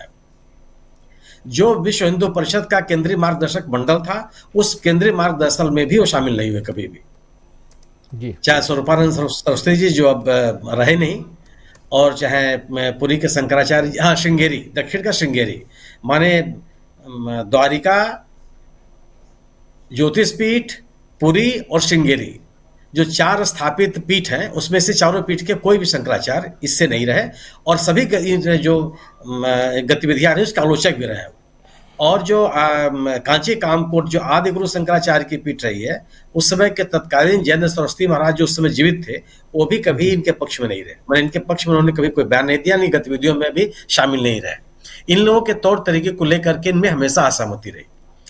कुंभ के दौरान, तमाम इस आंदोलन के दौरान जो कुंभ पड़े प्रयागराज में, इलाहाबाद में, उसमें जब जब भी धर्म संसद बुलाया गया, इस धर्म संसद में भी ये लोग शामिल नहीं होते थे, जबकि उस समय ये लोग उस समय कुंभ के दौरान प्रयागराज में प्रवास भी करते रहे। एक असहमति इनकी हमेशा से रही है, वह रही है कि जो जिस तरीके से इस पूरे के पूरे आयोजन का लाभ या पूरे आंदोलन का लाभ राजनीतिक तौर पर लेने की कोशिश की जा रही है, उससे इनकी असहमति रही है, हमेशा से असहमति रही है। और निश्चलानंद जी कटु आलोचक रहे हैं। लेकिन है क्या कि भारतीय जनता पार्टी ने अपने अपने धर्मगुरु गढ़ लिए हैं। कुछ स्थापित शंकराचार्यों, अरे धर्मगुरुओं को अगर आप छोड़ दीजिए, कुछ ही गिनती के लोग हैं, जैसे कि बड़ी छावनी के धर्मगुरु हैं अयोध्या वाले, वो या योगी आदित्यनाथ जी के जो गुरु जी रहे हैं गोरखपुर में जी, ये इन लोगों को आप छोड़ दीजिए, तो गिनती के लोग रहे जो मैंने इस देश के प्रतिष्ठित, चिन्हित और श्रद्धा के केंद्र के रूप में जो स्थान चीने जाते हैं, उनके लोग रहे, बहुत ही गिनती के लोग हैं ये। लेकिन बीजेपी ने कभी इनकी परवाह नहीं की। इनका अपना है, उतना चलते रहते हैं, ठीक है। लेकिन ये बड़ी चेतावनी है, जिस तरह से निश्चलानंद जी ने बात कही है, ये तमाम जो हिंदू धर्म के अनुयायी हैं, सनातनी लोग हैं, उनके बीच में एक बड़ा संदेश है, जो एक माहौल बनाने का प्रयास बीजेपी कर रही है कि जो भी हिंदू धर्म के लोग हैं या अनुयायी हैं, वो इस पूरे के पूरे धार्मिक गतिविधियों में उनके शिरकत है, उसके ऊपर बड़ी टिप्पणी है। ये निश्चलानंद जी ने जो ये बात कही है। दूसरी चीज की ये जो हम लोग आज बात कर रहे हैं कि अडानी साहब के ट्वीट के ऊपर यह निष्कर्ष निकाल लेना कि सर्वोच्च न्यायालय ने क्या कहा है, यह बहुत तर्कसंगत नहीं है। सर्वोच्च न्यायालय ने अपने पूरे आदेश जो सामने आए हैं, उस पूरे आदेश में कहीं भी कोई क्लीन चिट नहीं दी है, जो जांच हो रही है उस जांच को बंद नहीं किया है, जांच की गुणवत्ता के ऊपर उसके ऊपर कोई उसने टिप्पणी नहीं की है, बल्कि ये कहा है कि जांच जारी रहेगी और 3 महीने के भीतर आप अपनी जांच पूरी कीजिए। यह जरूर कहा कि जो एक अन्य संस्था को ये कहा जा रहा था कि जांच देने के लिए, उनकी बात पर ध्यान देने के लिए, उसको कहा कि नहीं, सेबी एक कानूनी संस्था है देश की और उसकी विश्वसनीयता पे सवाल खड़े नहीं किए जा सकते। ये बात सही है। और सही है कि अगर आप सेबी के मामले में, और सेबी ने जो बातें कही है उसका खंडन तो सर्वोच्च न्यायालय में वित्त मंत्रालय के जो अन्य जांच एजेंसियां हैं उन्होंने ही कर दिया जी। सेबी ने कहा कि हमको डीआरआई, ईडी या अन्य संस्थाओं से जांच में सहयोग नहीं मिल रहा है। सुप्रीम कोर्ट के पूछने पर उन लोगों ने कहा कि सेबी ने हमसे कभी संपर्क ही नहीं किया, हमारे यहां कोई मुकदमा ही दर्ज नहीं किया। जी। तो क्लीन चिट कहां से मिल गई किसी को? अगर कोई व्यक्ति, प्रभावित पार्टी कोई बात कहती है तो यह तो हमारी अभी कमी है ना। जो लोग इसके पक्ष में बयान देने लगे हैं या जो मेन स्ट्रीम की मीडिया चला रहा है, ये तो टिप्पणी उनके ऊपर है कि अगर किसी ने बयान दिया तो उस बयान की या उस ट्वीट की सत्यता को जाने बगैर आप उसी को लेकर के उड़ गए कि क्लीन चिट दे दिया, क्लीन चिट दे दिया। कैसे इस बात को कैसे कहा जा सकता है? हम उस आदेश से सहमत असहमत हो सकते हैं, लेकिन यह निष्कर्ष निकाल लें कि एक अडानी समूह को क्लीन चिट मिल गया, ये तो वाजिब नहीं है। अब सर्वोच्च न्यायालय में बातें क्या कही गई थी हमारी आपकी जानकारी में नहीं है कि आखिर जो पिटीशन था उसमें क्या अनुरोध किया गया है। ये भी एक बहस का जेरे बहस मुद्दा है कि जिस स्टेज पर पीआईएल दाखिल की गई उस स्टेज पर पीआईएल दाखिल किया जाना चाहिए था कि नहीं किया जाना चाहिए था। जी। ये कानूनी इस पे बहस की जा सकती है, लेकिन यह निष्कर्ष निकाल लेना कि सर्वोच्च न्यायालय ने एक क्लीन चिट दे दिया, एक निहायत तथ्यों से परे रही और गलत तथ्यों को रखने की कोशिश है। और यह सुनील जी, बिल्कुल आप सही कह रहे हैं। जरा जो आप कह रहे हैं एक बार वो, चूंकि आप जब कह रहे थे तो मैं भी देखने की कोशिश कर रहा था कि कितनी जो आप कह रहे हैं शब्दशः क्या कुछ कहा है अदालत ने। जरा मैं रख देता हूं, आप जो बात कह रहे हैं उसी बात को अपने दर्शकों के लिए, बहुत इंपॉर्टेंट बात कि क्लीन चिट नहीं दी गई है और खासकर अदानी के मसले पे अदालत ने कहा है कि सेबी और केंद्र सरकार की जांच एजेंसियां इस बात की जांच करेंगी कि क्या हिंडनबर्ग रिसर्च और किसी अन्य संस्था के संचालन के कारण भारतीय निवेशकों को हुए नुकसान में कानून का कोई उल्लंघन शामिल है, और अगर हां तो उपयुक्त कार्रवाई की जाएगी। महत्वपूर्ण बात जो आप कह रहे हैं वही बात, यहां उपयुक्त कार्रवाई की जाएगी। दूसरी बात, हिंडनबर्ग रिसर्च के साथ मिलकर काम करने वाली अन्य संस्थाओं द्वारा ली गई छोटी स्थिति के कारण हुई अस्थिरता और परिणाम स्वरूप भारतीय निवेशकों को जो नुकसान हुआ है उसकी जांच भी की जानी चाहिए। यह भी है, उसकी जांच भी की जानी चाहिए। और तीसरी बात यहां जो ट्रांसफर करने की बात, एसआईटी को ट्रांसफर करने की बात, उसमें कहा गया है कि उपयुक्त मामले में इस अदालत के पास अधिकृत एजेंसी द्वारा की जा रही जांच को एसआईटी या सीबीआई को स्थानांतरित करने की शक्ति है। ऐसी शक्ति का प्रयोग असाधारण परिस्थिति में किया जाता है जब सक्षम प्राधिकारी स्पष्ट और जानबूझकर जांच करने में निष्क्रियता चित्रित करता है। जांच में हस्तांतरण के लिए सीमा का अस्तित्व प्रदर्शित नहीं किया गया। मतलब कि अभी भरोसा सेबी पर है सुप्रीम कोर्ट का, और इसीलिए सुप्रीम कोर्ट ने सेबी को कहा है और सरकार की जो जांच एजेंसियां हैं उसको कहा है कि आप जांच करके बताइए, और अगर ऐसा कानून का उल्लंघन हुआ है तो उपयुक्त कार्रवाई की जाएगी। यानी क्लीन चिट नहीं है, जांच कीजिए, और जांच के लिए 3 महीने का समय दिया गया है। जी सुनील शुक्ला जी, आप जो तीनों तथ्य आपने पढ़े तो इसमें कहां से बात आ गई कि क्लीन चिट मिल गई? और जो लोग क्लीन चिट की बात कर रहे हैं ये तो हमारे आपके बीच के लोग हैं ना, सवाल उनके ऊपर पैदा होता है।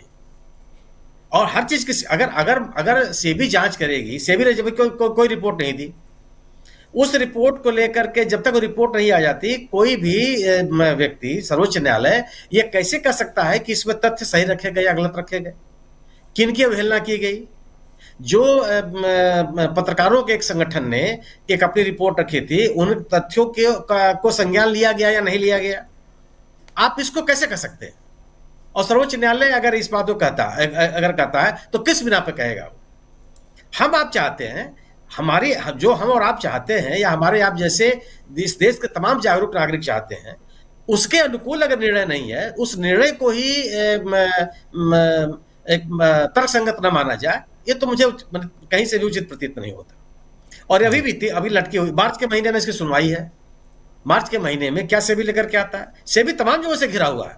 सेबी को उसके एजेंसियों ने सर्वोच्च न्यायालय को बताया कि सेबी का जो कार्य पद्धति अपनाई है वो बहुत तर्कसंगत नहीं है, जो कि अपने जांच के दौरान जो उन्होंने बताया उसको अन्य संगठनों ने खारिज किया कि नहीं, इन्होंने हमसे संपर्क नहीं किया।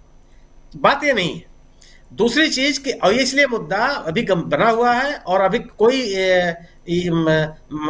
मार्च के महीने में जब जांच होगी उस समय चुनाव का भी सिलसिला चलेगा, उसमें यह मामला और गर्म होगा। तीसरी बात यह कि जो भारतीय जनता पार्टी के खिलाफ इंडिया दल समूह की गतिविधियां हैं वो बड़ी चुनौतियां, उन चुनौतियों को लेकर के एक तरह से एक जो माहौल बनाने की कोशिश की जा रही है, उसका जो प्रतिकार है जो इंडिया दल समूह बड़े सही तरीके से कर रहा है। सवाल वो है कि जो एक तो पहली चीज कि इंडिया दल समूह ने जो सवाल खड़े किए हैं उन पर उसके सहयोगी दलों के बीच में जो गतिविधियां हैं जिसकी चर्चा मेन स्ट्रीम की मीडिया नहीं करती, हम आप कभी कभी कर लेते हैं। हम में से आपसे ही मैंने तमाम लोग इंडिया दल समूह के गतिविधियों को लेकर जरूर सवाल पैदा करते हैं कि इनका संयोजक कहाँ है, इनका अध्यक्ष कौन है, इनका ये कौन है, इनका वो कौन है। कोई ये नहीं पूछता है कि साहब वो एनडीए का संयोजक कौन है। जी। आज जैसे की उम्मीद की जा रही थी कि नीतीश कुमार संयोजक बना दिए जाएंगे, हालांकि अभी तक कोई मेरी जानकारी में नहीं आया कि क्या होगा। लेकिन अगर इंडिया दल समूह के संयोजक के रूप में नीतीश कुमार की स्थिति आती है, अगर उनको घोषित किया जाता है, तो मुझे लगता है कि यह एक बड़ी राजनीतिक पहल होगी इंडिया दल समूह की। यह ध्रुवीकरण के राजनीति के खिलाफ मंडलवादी राजनीति को आगे बढ़ाने का एक प्रयास है। मंडलवादी राजनीति का मतलब केवल आरक्षण तक नहीं, वो सशक्तिकरण की राजनीति की एक कोशिश है, जनता से जुड़े हुए सवालों को आगे करने की कोशिश है। और जो श्रीमती सोनिया गांधी ने विशेष सत्र के पहले एक पत्र लिखा था, उस पत्र में उठाए गए सवाल और राहुल गांधी के द्वारा शुरू की जा रही न्याय यात्रा के बिंदु, ये बड़े सवाल हैं जो लोगों के बीच में ले जाने की जरूरत है। मुझे लगता है कि इंडिया दल समूह उस दिशा में सक्रिय होगा। अभी तक इंडिया दल समूह के बीच तमाम बातें कही जा रही थी कि इनमें सीट शेयरिंग को लेकर के हंगामा है। अगर सुप्रिया सुले के बयान को पढ़ा जाए, अगर अखिलेश यादव के बयान को सुना जाए, अगर ममता बनर्जी की बातों को समझने का प्रयास किया जाए, तो कौन सा विवाद है? जी। अगर अखिलेश यादव ये कहते हैं कि हम जनता दल यूनाइटेड और टीएमसी को भी सीट देने के लिए तैयार हैं, किस बात का यह संकेत है? अगर ममता बनर्जी ये कहती हैं कि जो जहां मजबूत है वहां चुनाव लड़ेगा और हम मिलकर चुनाव लड़ेंगे बीजेपी के खिलाफ, टीएमसी की अगुवाई में लड़ेंगे, तो यह बात तो लगातार इंडिया दल समूह के गठन के समय से कही जा रही है। अगर आम आदमी पार्टी के नेता अरविंद केजरीवाल ये कहते हैं कि जो सीटें हमको दी जाएंगी हम उसको जीतने के लिए लड़ेंगे, उन्होंने नहीं कहा कि सभी सीटों पर हम लड़ेंगे और सभी सीटें हम जीतेंगे, उन्होंने कहा कि जो सीटें हमको दी जाएंगी। और दो जगह आपकी स्थितियां हैं, पंजाब में और दिल्ली में, तो क्या नहीं लगता कि आम आदमी पार्टी अब ये संकेत देना शुरू कर दी है कि जो सीट शेयरिंग का मुद्दा उनके लिए बहुत गंभीर विषय नहीं होगा? जी। विवाद कहाँ है? यही तो ऐसे राज्य हैं जिन राज्यों को लेकर के ये बात खड़ी करने की कोशिश की जा रही है कि इनमें सीट शेयरिंग का मुद्दा गंभीर होगा और इंडिया दल समूह जो चाह रहा है वो नहीं होने पाएगा। ये संभव है क्या? अगर महाराष्ट्र में, पश्चिम बंगाल में, बिहार में, दिल्ली में और पंजाब में क्षेत्रीय दलों के साथ क्षेत्रीय दल सीट शेयरिंग के बात पर एक सकारात्मक रुख लेके चल रहे हैं, तो फिर विवाद किस बात का? और कहां पे विवाद है? कोई मध्य प्रदेश में विवाद तो है नहीं, छत्तीसगढ़ में कोई विवाद है नहीं, राजस्थान में कोई विवाद है नहीं, हरियाणा में कोई विवाद है नहीं, झारखंड में कोई विवाद है नहीं। जी। विवाद है किस जगह पे है? गुजरात में कोई विवाद नहीं है, उड़ीसा में कोई विवाद नहीं है, तमिलनाडु, दक्षिण के जो राज्य हैं उनमें कोई विवाद नहीं है। जो लोग ये सवाल पैदा करते हैं कि भारतीय जनता पार्टी ने 400 से अधिक सीटें जीतने का लक्ष्य रखा है और इंडिया दल समूह तो कहीं है ही नहीं, ये सवाल लोग क्यों नहीं पैदा करते कि जिस राजनीतिक दल को दक्षिण के राज्यों में कोई भी सफलता मिलती हुई नहीं दिख रही है, वो 400 सीट कैसे जीत सकती है? कैसे संभव है? यह दावा कितना तर्कसंगत है और कितना खोखला है, इससे बहस क्यों नहीं होती?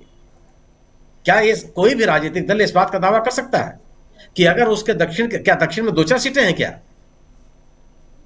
सब आप अगर आपको केवल एक सत्तारूढ़ दल के द्वारा शुरू किए गए नैरेटिव पे ही चर्चा करनी है तो बात दीगर है, लेकिन स्थितियां ऐसी नहीं है कि भारतीय जनता पार्टी के खिलाफ जो इंडिया दल समूह ने चुनौतियां पैदा की हैं उसमें कोई ताकत नहीं, उसमें कोई दम नहीं है। सर्वोच्च न्यायालय के इस आदेश के खिलाफ जो आदेश को लेकर के यह माहौल बनाने की कोशिश कहीं से भी तर्कसंगत नहीं है। जो चौथी बात है, यह बात जैसे हमारे आप लोग के लिए एक निराशा की बात हो सकती है कि भारतीय न्याय संहिता को लेकर के जो आक्रोश सिविल सोसाइटी में होने चाहिए थे वो नहीं हुए। जो ट्रक ड्राइवर्स का मामला थोड़ा है। राजीव जी, आपसे भी जुड़ा हुआ मामला है। आप भी गाड़ी चलाते हैं, गाड़ी चलाते समय आप संपादक नहीं हैं, आप गाड़ी के चालक हैं। हमारे आपके ऊपर यह संकट है। किस व्यक्ति ने, किस सोसाइटी ने सवाल उठाया? सबको लगा कि ठीक है 10 लाख रुपए का या 7 लाख रुपए का जो जुर्माना हम दे देंगे। यह सामान्य नागरिकों के ऊपर चुनौती नहीं थी। जो भारतीय न्याय संहिता के तहत 15 दिन की पुलिस हिरासत को 60 दिन की पुलिस हिरासत में बदल दिया गया, 90 दिन की हिरासत में बदल दिया गया और असामान्य स्थितियों में 120 दिन की में बदल दिया गया। कहां प्रतिकार दिखाई पड़ रहा है? किस सिविल सोसाइटी में प्रतिकार दिखाई दे रहा?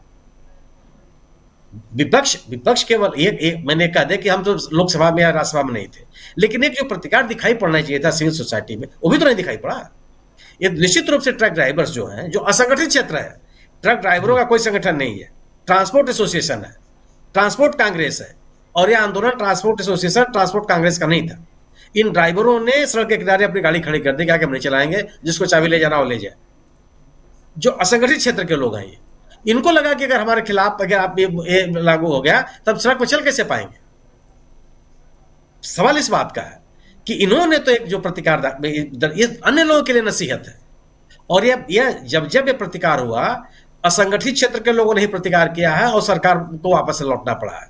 आप इस सरकार के आने के बाद पहली घटना याद कर लीजिए जब भूमि अधिग्रहण कानून को उन्होंने वापस लिया था, और सर्वाधिक उस आंदोलन का सबसे बड़ा केंद्र उत्तर प्रदेश में था, अलीगढ़ और नोएडा जी, जिसमें राहुल गांधी भट्टा परसों गए थे। एकदम यही जाने के दिन रहे होंगे। वो किसान भी संगठित क्षेत्र के लोग नहीं थे। दूसरी घटना, आप किसानों को याद कर लीजिए। किसानों के 20 संगठन है, 25 संगठन है, पता नहीं कितने संगठन है। उन्होंने भी 1 साल तक आंदोलन चलाया, सरकार को अपने कानून वापस लेने पड़े, लगातार अपने रुख पर अड़े रहे वो। और ये तीसरा मामला यह आ गया भारतीय न्याय संहिता को लेकर के। भारतीय न्याय संहिता के ऊपर, भारतीय न्याय संहिता को आप पूरा पढ़ डालिए ना, कोई भी पढ़ ले, उसमें नई बात क्या है जो सिविल लिबर्टी का समर्थन करती हो, व्यक्तिगत आजादी के पक्ष में कुछ भी कहा गया हो। जो पुराने कानून थे, उन कानूनों में को अगर कोई अतार्किक थे, अव्यवहारिक थे, समाज के अनुकूल नहीं थे, उनको सुधारने की कोशिश की गई हो। केवल कामा फुल स्टॉप बदलने से परिवर्तन की बातें थोड़ी होती है। नाम बदल दिया आपने, बस इंडियन पेनल कोड से भारतीय न्याय संहिता कर दिया आपने, दंड संहिता से न्याय संहिता हो गया वो। लेकिन जो प्राविधान किए गए, वो प्राविधान कितने जनता के हित में है, व्यक्तियों की आजादी के हित में कितने हैं, व्यक्ति के जीवन को सुगम बनाने के लिए कितने हैं, अदालती मामलों की जो प्रोसीजर समस्याएं थी उनको कितना सामान्य करने के लिए एक कोशिश की गई है। कोई चर्चा नहीं है, कोई नहीं बात कर रहा है वो। यह जो बातें सिविल सोसाइटी में उठनी चाहिए थी वो भी एकदम सन्नाटे में, ठंडे लोग हैं। और मेरा अपना मानना है कि भले ही लोग ऊंचे स्वर में बात न कर रहे हो, लेकिन लोगों के बीच में यह विमर्श का विषय है कि हम जा कहां रहे हैं, हमको ले कहां जाया जा रहा है, कहां ढकेलने की कोशिश की जा रही। और यही अगर समाज के भीतर विमर्श न होता तो स्वतः स्फूर्त यह आंदोलन सामने नहीं आता। आपकी किसी को कोई खबर नहीं थी। हमारे आप जैसे जागरूक लोग कल पेट्रोल पंपों पर जब लंबी लंबी भीड़ देखे तब लोग चौंके कि क्या हो रहा है। बिल्कुल, जो लोग कल बाजारों में सब्जियां लेने गए थे, वहां पे जब बढ़ी हुई कीमतें मांगने लगा दुकानदार, तब लोगों की समझ में आया कि अचानक किस बात की इतनी कीमतें बढ़ गई। वो सब्जियां जो बरसात की वजह से प्रभावित नहीं होती, तब लोग चौंकना शुरू किया और एक संदेश फैलने लगा कि ट्रक ड्राइवर हड़ताल पे चले गए। और कहीं मैदान में किसी धरना देने वाले स्थल पर रामलीला मैदान में खड़े होकर उन्होंने आंदोलन नहीं किया, जहां खड़े थे वहीं उन्होंने गाड़ी खड़ी कर दी कि भाई मालिक साहब अपनी गाड़ी पकड़ो, मुझे नहीं चलाना। यह जागरूकता अनायास नहीं आती, यह कहीं ना कहीं आप लोगों के बीच में यह विमर्श था। लेकिन यह विमर्श जो ट्रक चालकों के माध्यम से प्रकट हुआ, यह सिविल सोसाइटी के माध्यम से ही प्रकट होना चाहिए। यह एक समाज में इस तरह की जागरूकता जरूर है। लेकिन मैं ये मानता हूं कि भले इसका वह एक मुखर प्रकटीकरण न हुआ हो, लेकिन लोगों में बात विमर्श का जरूर है। और ये जो तमाम चीजें लोगों के मन में पल रही हैं, यह सबसे बड़ी चुनौती है बीजेपी के सामने। बिल्कुल, आप इस सवाल पैदा है लोगों के मन में कि अगर आपको राम मंदिर पर लोगों के दर्शन कराने के लिए ले जाने के लिए 150 गाड़ियां, 400 गाड़ियां, 300 गाड़ियां चलाने की आपके पास क्षमता है, और जब ये मजदूर और किसान पैदल चल रहे थे कोरोना काल में, तब गाड़ियां नहीं आपको दिख रही थी, तब उसमें गाड़ियां नहीं चलाई जा सकती थी, तमाम तरह के सुरक्षा के उपाय नहीं किए जा सकते थे। ये विमर्श का विषय है लोगों के मन में। ये लोग, जो लोग चर्चा कर सकते हैं अपने भीतर, वो चर्चा इस बात कर रहे हैं कि आप लोगों की तमाम सुविधाओं को काट करके और इस तरह के प्रायोजित कार्यक्रम, राजीव जी, किसी को लाभ नहीं पहुंचाए हैं।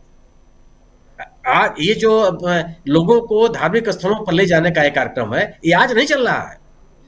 वाराणसी में पिछले साल पिछले साल से तमिल संगम के नाम पर दक्षिण के लोगों को ले जाया जा रहा है, लोगों को ले आ रही है भारतीय जनता पार्टी, और सरकारी तौर पर भी। क्या हो गया?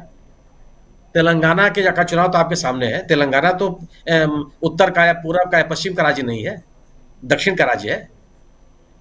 क्या तेलंगाना और तमिलनाडु, केरल और आंध्रा के लोगों के बीच में कोई बात नहीं होती? ये गतिविधियां कुछ छुप के हो रही हैं। सबको पता है कि तमिल संगम के नाम पर दक्षिण के लोग वाराणसी ला जा रहे हैं।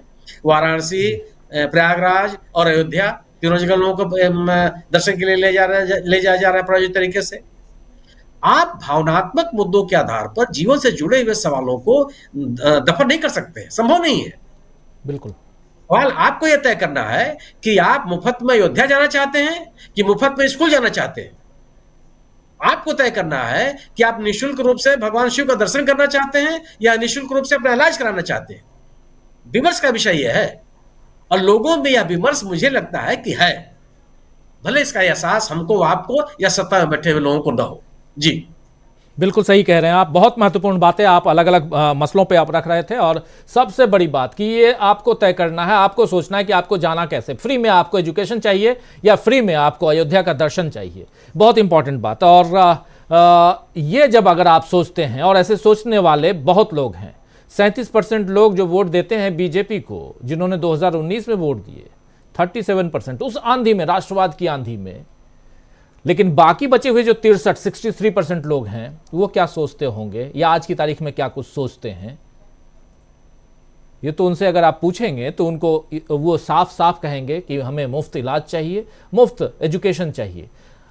कोरोना काल में इन सब ने देख लिया कि इलाज के लिए कितना भटकना पड़ा और कितने पैसे खर्च करने पड़े। एम्बुलेंस जो है वो कितने पैसे लेते थे, हर घंटे 10,000 रुपए। तो इसलिए भी तो बहुत सारी बातें यहाँ रख रहे थे सुनील शुक्ला जी, और बहुत इंपॉर्टेंट पहलू पर हम चर्चा यहाँ कर रहे हैं। गंभीर मसला, और गंभीर मसले के बीच जो सियासत है, उस सियासत को खंगालने की कोशिश। संजय कुमार सिंह साहब, आपसे समझूं कि यहाँ से जो राजनीति है, और उसमें बीजेपी की राजनीति, जो बीजेपी को बड़ी चोट देने की तैयारी, अलग अलग मसले, और हर मसले पे, हर मुद्दे पे बीजेपी फंसी हुई दिखाई देती है। राम मंदिर का मामला हो, चारों शंकराचार्य जो चारों पीठ है, उनका समर्थन नहीं है, लेकिन फिर भी राम मंदिर से लाभ लेने की कोशिश, वहाँ अगर कुछ न मिले तो सीएए को भी भुनाने की कोशिश, वहाँ भी अगर कुछ न मिले तो कोई और नया हथकंडा जिसमें सीबीआई, ईडी, आईटी ये तमाम हैं, इनको भी सजग और बिल्कुल काम पर लगा देने की कोशिश, ये सब कुछ है। लेकिन फिर भी देश की जनता भी सजग है। यहाँ चुनाव भी होते हैं, और चुनाव में जहाँ ईमानदारी से चुनाव होते हैं, वहाँ तो बीजेपी की हार दिखाई दे रही है। चाहे आप तेलंगाना की बात करें, या कर्नाटक की बात करें, या हिमाचल की बात करें, या कुछ राज्यों में जहाँ मिली जुली सरकार है, तमिलनाडु है, झारखंड है, ये तमाम है राज्य तो ऐसे भी। संजय जी। बिल्कुल बीजेपी की जो राजनीति है, उसमें उसको वोट देने का कोई भी कारण मुझे तो नहीं समझ में आता है। मैंने 10 साल के बाद, अगर 2014 में था कि भाई इसको ट्राई करते हैं, या कांग्रेस ने बहुत हो लिया, बहुत कर लिया, अब बीजेपी को आजमा लेते हैं। और 10 साल शासन देखने के बाद मुझे नहीं लगता कि कोई भी एक भी कारण ऐसा है कि उसको वोट दिया जाए या कंटिन्यू किया जाए। अगर दे दिया वो ठीक भी मान लिया जाए कि दिया था, उसको 10 साल सरकार चलाने दिया गया, अगर वो ठीक था या वो होना गलत नहीं था, तो भी अब उसको कंटिन्यू करने देने का कोई कारण मेरी समझ में नहीं है, नंबर 1। नंबर 2, अगर हिंदुत्व की ही बात है तो हिंदू धर्म में नेतृत्व तो हमेशा राजपूत या ब्राह्मण का ही होना चाहिए। तो पहला सवाल तो यही खड़ा हो जाता है कि भाई राजपूत ब्राह्मण नहीं है तो क्यों नेतृत्व दे दें हम उसको। तो इस तरह से मुद्दा जो उनका है वो तो कहीं स्टैंड ही नहीं करता है कि हिंदुत्व की रक्षा हो रही। हिंदुत्व की रक्षा कैसे हो रही है? अगर वो हिंदुत्व की बुराई है, मैं कहता हूं, मैं उसका समर्थन नहीं करता, लेकिन जो हिंदुत्व चला जा रहा है, जो चला आ रहा है, जो माना जाता है, उसमें तो राजपूत ही राजा होता है। तो राजा तो किसी और को होना ही नहीं चाहिए, तो फिर हिंदुत्व कहां है? तो अगर आप हिंदुत्व को मान ही नहीं रहे हैं, उसकी बुनियादी बेसिक चीज को नहीं मान रहे, तो बाकी सब बेकार है। और जाहिर है बाकी सब राजनीति है। तो उस राजनीति को अपने पॉइंट बनाने के लिए तरह तरह से मोड़ा घुमाया जा रहा है। उसमें आदर्श वाला जो था, ये अमित शाह ने जो संसद में जो प्रेजेंट किया था और संसद में जैसे कहा था, उसको आप सुनेंगे तो वो बड़ा लुभावना लगता है कि दुर्घटना हो गई, बात तो सामान्य है। अगर आप वहां रुककर घायल का इलाज कराते हैं तो कोई बात नहीं है, फिर वो सामान्य दुर्घटना है। लेकिन अब भाग जाते हैं तो अपराधी हैं और तब आप पर सजा होगी, वगैरह वगैरह। इस ढंग से प्रेजेंट किया गया था। और अभी जो सुनील जी कह रहे थे कि मुझे बुरा क्यों नहीं लगा या पब्लिक सोसाइटी को बुरा क्यों नहीं लगा, तो वो इसीलिए बुरा नहीं लगा कि मुझसे दुर्घटना होगी तो मैं नहीं भागूंगा, कोशिश करूंगा कि नहीं भागना पड़े। लिंच कर दिए जाने के डर के बावजूद मैं उसको झेलना चाहूंगा, कोशिश करूंगा। लेकिन ट्रक ड्राइवर वो अफोर्ड नहीं कर सकता है। तो ट्रक ड्राइवर में नाराजगी ये थी और इसलिए थी, मुझे ऐसा लगता है। तो मेरा मानना है कि ये अपना केस प्रेजेंट भी नहीं कर पाते हैं। किस चीज के लिए, किस मुद्दे को कब उठाना है, वो तो अपनी जगह है ही है कि इस समय ये रिस्क नहीं लेना चाहिए था, वो तो अपनी जगह है। लेकिन जिस ढंग से इन्होंने प्रेजेंट किया उसमें ट्रक ड्राइवर्स एकदम टारगेट हो गए। उन्होंने सीधे समझ लिया कि अरे हम तो मारे जाएंगे, क्योंकि वो अफोर्ड नहीं कर सकते वहां रुकना। हम आप स्कूटर चलाते हुए, कार चलाते हुए एक्सीडेंट हो जाए तो शायद रुक जाए, भले मार भी दिए जाए, लेकिन रुक सकते हैं। ट्रक ड्राइवर अफोर्ड ही नहीं कर सकता है, क्योंकि उसकी बड़ी गाड़ी होती है, हमेशा उसको दोषी माना जाता है और वो बाकी का तामझाम नहीं झेल सकता है। हम झेल लेंगे, चलो इंश्योरेंस है, नियम कानून जाते हैं, परिचय है, वगैरह वगैरह, तो हम रुक जाएंगे, लेकिन वो नहीं रुक सकता है। उसके लिए जीवन मरण की लड़ाई थी। हमारे लिए गाड़ी चलाना जीवन मरण भी नहीं है, हम नहीं चलाएंगे गाड़ी, अफोर्ड कर सकते हैं। तो इस कारण से वो मुद्दा बिल्कुल ट्रकर्स के लिए चला गया, जिसकी इन्होंने कल्पना ही नहीं की थी। मैं उसको पॉलिटिकल इनएफिशिएंसी कहता हूं, इमैच्योरिटी कहता हूं, जो उनमें है। तो इस तरह से अगर आप एक एक उदाहरण दें तो मुझे लगता ही नहीं है कि बीजेपी में कहीं पॉलिटिकल मैच्योरिटी है। जैसे सुप्रीम कोर्ट वाले मामले में सुप्रीम कोर्ट क्या क्या करे, कितने मामलों में सरकार के खिलाफ फैसले दे, क्या क्या दे। सुप्रीम कोर्ट का तो फैसला है कि दिवाली में आतिशबाजी नहीं मनाना है, और प्रधानमंत्री ने सीधे अपील की है कि 22 को दिवाली बनाइए। 22 को दिवाली क्या बिना प्रदूषण किए हो जाएगी? क्या उसमें पटाखे नहीं चलाना है? तो सुप्रीम कोर्ट के आदेश के बावजूद प्रधानमंत्री 22 तारीख को अपील कर रहे हैं दिवाली बनाने की। तो सुप्रीम कोर्ट क्या करे? सुप्रीम कोर्ट की ताकत हमसे, आपसे, अखबारों से, मीडिया से, एग्जीक्यूटिव से, सबसे है। अगर हम सबको पता है कि दिवाली के दिन सुप्रीम कोर्ट के आदेश के बावजूद आतिशबाजी चले, क्यों नहीं एग्जीक्यूटिव ने पटाखे चलाने वालों को बंद कर दिया पकड़ के? उनके खिलाफ कार्रवाई क्यों नहीं शुरू हुई? लेकिन पटाखे चलाए कौन? सांसदों ने। तो पुलिस भी क्या करेगी, एग्जीक्यूटिव भी क्या करेगी? तो जो हालत बना रखा है उसमें सुप्रीम कोर्ट का आज का फैसला ये है कि भैया तुम भुगतो, तुम जानो, हम क्या क्या करें। हमने तो ऑर्डर दिए थे, वो हमारे खिलाफ कानून ले आते हैं, बहुमत है उनकी, और बहुमत नहीं है तो वो सांसदों को बर्खास्त करके, निलंबित करके अपनी बात कर ले रहे हैं। तो सुप्रीम कोर्ट ने ये जनता को बताया है, और सुप्रीम कोर्ट अगर ऑर्डर कर देता कि नहीं ये जांच नहीं होगी, एसआईटी होगी, तो एसआईटी ने कौन सा तीर मार दिया, कब मार दिया? एसआईटी भी तो इस माहौल में क्या कोई इंडिपेंडेंट फैसला दे सकता था? एसआईटी भी वही फैसला देता जो सरकार चाहती है। और बहुत क्लियर सी बात है, वॉशिंगटन पोस्ट की रिपोर्ट जो भी हाल में आई थी अदानी के मामले में, उसमें ये लिखा हुआ था कि रिपोर्टर ने अदानी का वजन लेने के लिए ईमेल किया, 24 घंटे के अंदर उसके फोन में पेगासस प्लांट हो गया। रिपोर्टर ने स्टोरी की, उसके खिलाफ एक इन्वेस्टर ने केस कर दिया, एफआईआर कर दिया। इन्वेस्टर का एफआईआर हम आप लिखवा सकते हैं कहीं अडानी के खिलाफ? अगर अदानी का मामला नहीं हो तो किसी और के मामले में आप इन्वेस्टर की तरह लिखवा सकते हैं, नहीं लिखवा सकते। और पुलिस ने कितनी जल्दी संज्ञान लिया, वो बनारस के मामले के बाद आप देख लीजिए कि वहां बलात्कारियों को पकड़ने में 30 दिन लगे, 60 दिन लगे, और यहाँ जो है पुलिस ने तुरंत कार्रवाई शुरू कर दी। और दिल्ली पुलिस गुजरात पुलिस की तरफ से जो वकील प्रेजेंट हुआ था इनके खिलाफ, अडानी के खिलाफ खबर करने वालों, वो सॉलिसिटर जनरल साहब थे भारत सरकार के। तो ठीक है, वो नियंत्रण सही है, उसमें कुछ गलत नहीं है, लेकिन भारत के सॉलिसिटर जनरल अगर अडानी के खिलाफ खबर करने वाले मामले में प्रेजेंट हो रहे हैं तो आप समझिए कि अडानी क्या है। तो इस मामले में सुप्रीम कोर्ट अगर एसआईटी का ऑर्डर कर भी देता तो कुछ फर्क नहीं पड़ता। तो मुझे लगता है कि जो हालत बना हुआ है उसमें जनता को वोट के जरिए सत्ता से हटाने के अलावा कोई विकल्प नहीं है। उसमें ईवीएम अपनी जगह है, उसका भी ध्यान रखना पड़ेगा, और इसके अलावा कोई चारा नहीं है। हर जगह हर तरह से यही कहा जा रहा है और यही बताया जा रहा है, जो हो रहा है उससे यही सुनाई दे रहा है, उससे यही दिखाई दे रहा है कि जो करना है अब जनता ही कर सकती है। समय आ गया है, जल्दी सुनो, जल्दी चेतो और जल्दी अपना काम करो। राजीव जी। जी बिल्कुल बिल्कुल, बहुत सारी बातें और बहुत इंपॉर्टेंट बातों पर हम चर्चा यहाँ कर रहे हैं। जरा आना चाहता हूँ अमलेंदु उपाध्याय जी, आपके पास भी समय अब कम बचा है, जल्दी जल्दी कार्यक्रम को समेटते हैं।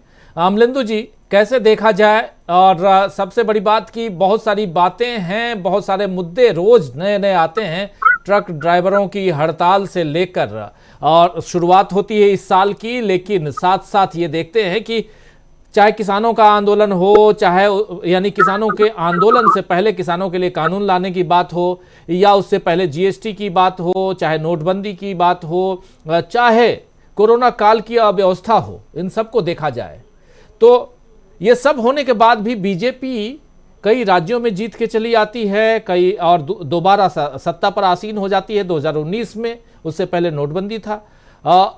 इन सब को देखा जाए तो क्या यही एक हौसला बुलंदी का कारण है कि हम कुछ भी कर लेते हैं लेकिन जीत के तो हम ही आते हैं, और जब जीत के आते हैं तो वहां पर भी एक प्रश्न चिन्ह है कि आप इसलिए जीत के आते हैं क्योंकि सामने आपके हाथ में ईवीएम है, इलेक्ट्रॉनिक वोटिंग मशीन है, आप उसके साथ छेड़छाड़ कर सकते हैं, उसको हैक करवा सकते हैं और अपने हिसाब से रिजल्ट आप बनवा सकते हैं। और ये अगर देखा जाए तो फिर लोकतंत्र और उस पर जो पहरा होना चाहिए वो कहां दिखाई देता है?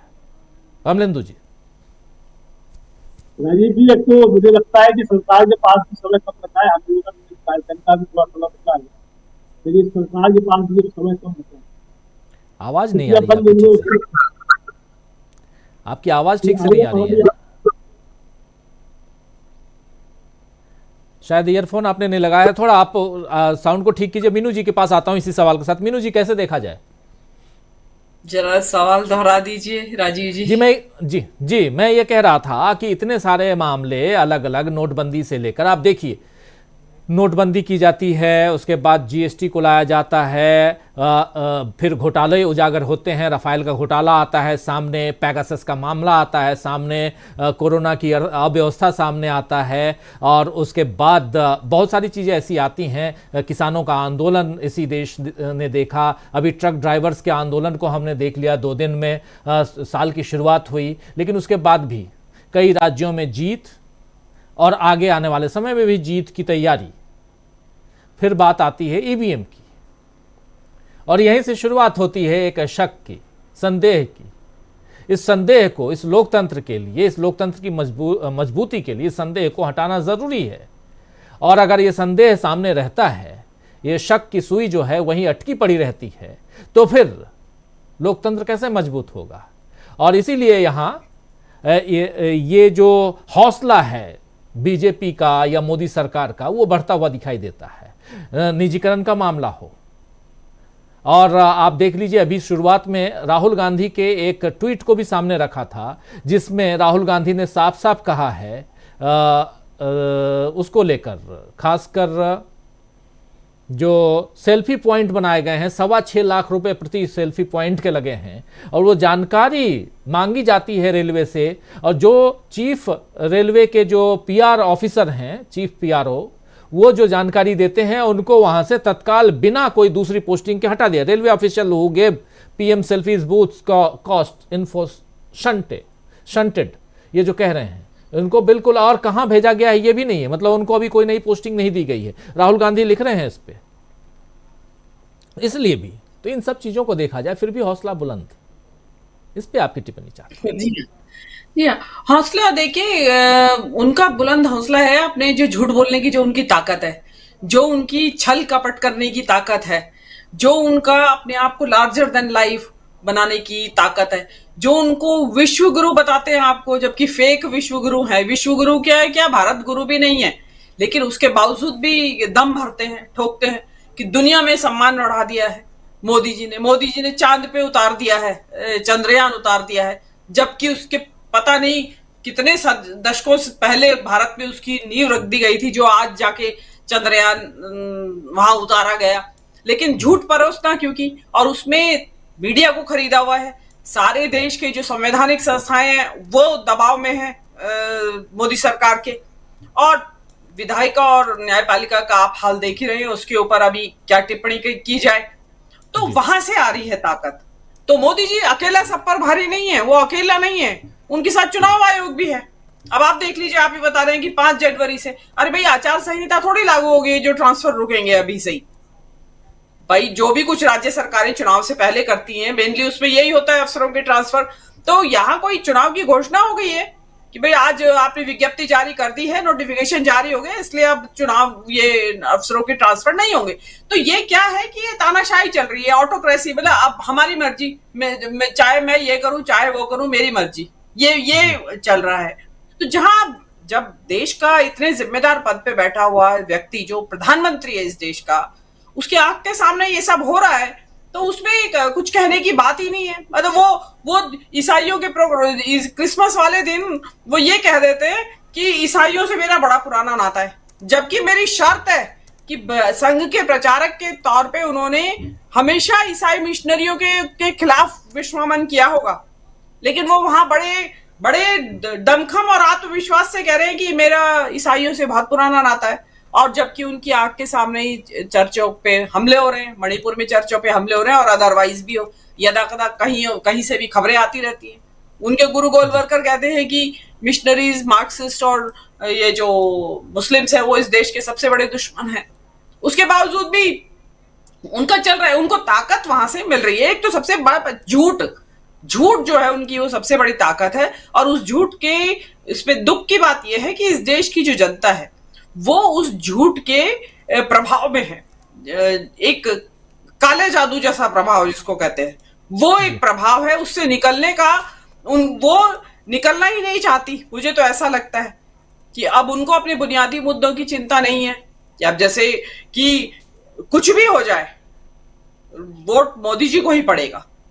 तो वो ताकत है उनकी, और उस ताकत का वो पूरी तरह से भरपूर इस्तेमाल कर रहे हैं। राजनीति वो जिस तरीके से शातिर तरीके से अपनी राजनीति चला रहे हैं, शायद मेरे ख्याल से अनप्रेसिडेंटेड है इस देश की राजनीति में जो हो रहा है। आप देखेंगे कि 2 मुख्यमंत्रियों पे तलवार लटकी हुई है कि आज अरेस्ट हुए और अभी अरेस्ट हुए और कल हुए अरेस्ट और परसों हुए, और उसका बहुत मीडिया मजे ले रहा है, कौदी मीडिया उस चीज का।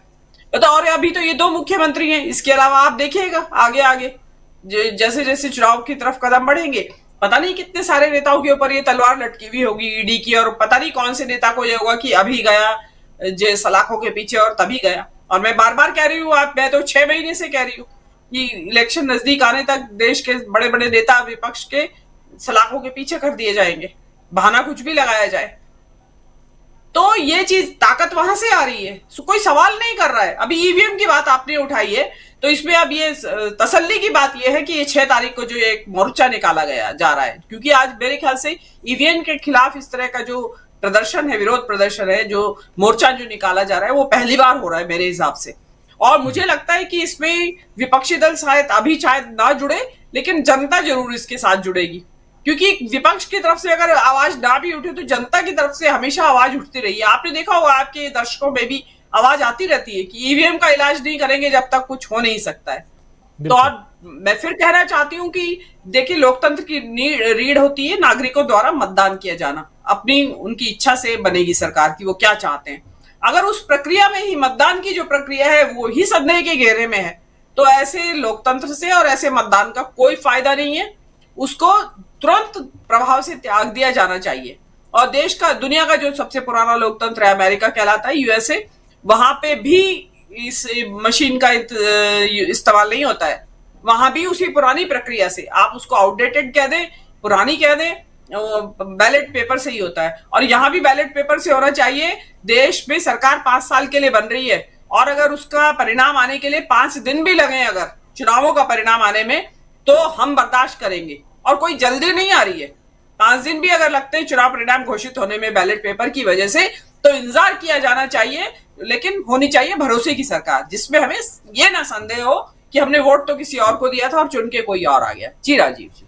जी बिल्कुल, बहुत महत्वपूर्ण मुद्दा है और इस मुद्दे पे लगातार चर्चा हो रही है। 5 तारीख को यहाँ दिल्ली में चुनाव आयोग का घेराव करने जा रहे हैं कुछ संगठन, और साथ साथ कुछ सुप्रीम कोर्ट के एडवोकेट्स, और एक डिमांड और भी है कि आप 50 ईवीएम हमें दे दीजिए, हम हैक करके दिखाते हैं। तो बहुत सारी बातें अभी ईवीएम को लेकर चर्चा हो रही हैं। और उसके अलावा एक एडवोकेट ने 20 लाख, लगभग 20 लाख ईवीएम की जो चोरी हुई है उस पर भी हरियाणा में गुड़गांव में एक केस दायर किया है। उसकी सुनवाई 15 जनवरी को है। तो बहुत कुछ इस महीने ईवीएम को लेकर भी होना है। लेकिन ईवीएम पर अगर भरोसा नहीं तो क्या भरोसे की सरकार बन पाएगी? एक बड़ा सवाल है राकेश अचल साहब, कि ईवीएम पे ही भरोसा नहीं तो किस लोकतंत्र की हम बात कर रहे हैं, किस भरोसे की सरकार की हम बात कर रहे हैं? राजीव जी देखिए, ईवीएम एक मुद्दा रही है, लेकिन पूरे विपक्ष ने किसी भी वक्त इसको एक आंदोलन के रूप में और पूरी ताकत के साथ के प्रतिरोध में खड़े होने की कोशिश नहीं की। इसलिए ईवीएम को तो छोड़ दीजिए, बात है विश्वसनीयता की। सवाल ये है कि पिछले 10 साल में मतदाताओं से सीधा संपर्क किसने किया? राजनीति में साम दाम दंड भेद सब चलता है और हर पार्टी को ये छूट है कि वो इसका इस्तेमाल करे। पूर्व में भी किया गया है, लेकिन आज जिस तरीके से भारतीय जनता पार्टी ने अगले आम चुनाव के लिए बूथ लेवल से भक्तों को उठाने की ड्यूटी लगा दी है, ऐसी ड्यूटी किसी राजनीतिक दल ने दूसरे ने अपने मतदाताओं तक पहुंचने के लिए लगाई? शायद नहीं लगाई। हो सकता है उनका रास्ता गलत है ही, हो कह सकता है, लेकिन उनके पास एक योजना है, एक संवाद की, उनकी नब्ज पर हाथ रखने की, जो कमजोर नस है धर्म।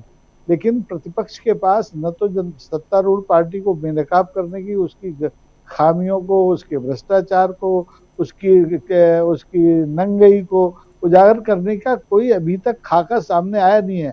आप सड़क पे भारत जोड़ने के लिए 3000 किलोमीटर चले, क्या हासिल हुआ आपको? एक सरकार आपको राज्य की मिल गई। अब आप न्याय यात्रा पर निकलने वाले हैं तो क्या हासिल होगा? आप अन्याय के खिलाफ आवाज बुलंद कर देंगे, लेकिन आपके पास ऐसी योजना कोई नहीं है कि आप घर घर से मतदाता को बूथ स्तर पर इस क्रांति के लिए, इस परिवर्तन के लिए इकट्ठा कर ले। और जब तक ये आप नहीं करेंगे तो ना ईवीएम का मुद्दा हावी होगा, ना दूसरे कोई मुद्दे, सब गर्त में चले जाएंगे। आप देखेंगे धर्म ध्वजाएं ही पूरी तेजी से फहराएंगी। और इसको रोकने का एकमात्र तरीका ये है कि इंडिया गठबंधन, जिसके साथ इस देश की बहुत बड़ी आबादी है, 60 करोड़ आबादी कम नहीं होती, आबादी नहीं बल्कि मतदाता कम नहीं होता, लेकिन इसको आप जोड़ नहीं पा रहे हैं।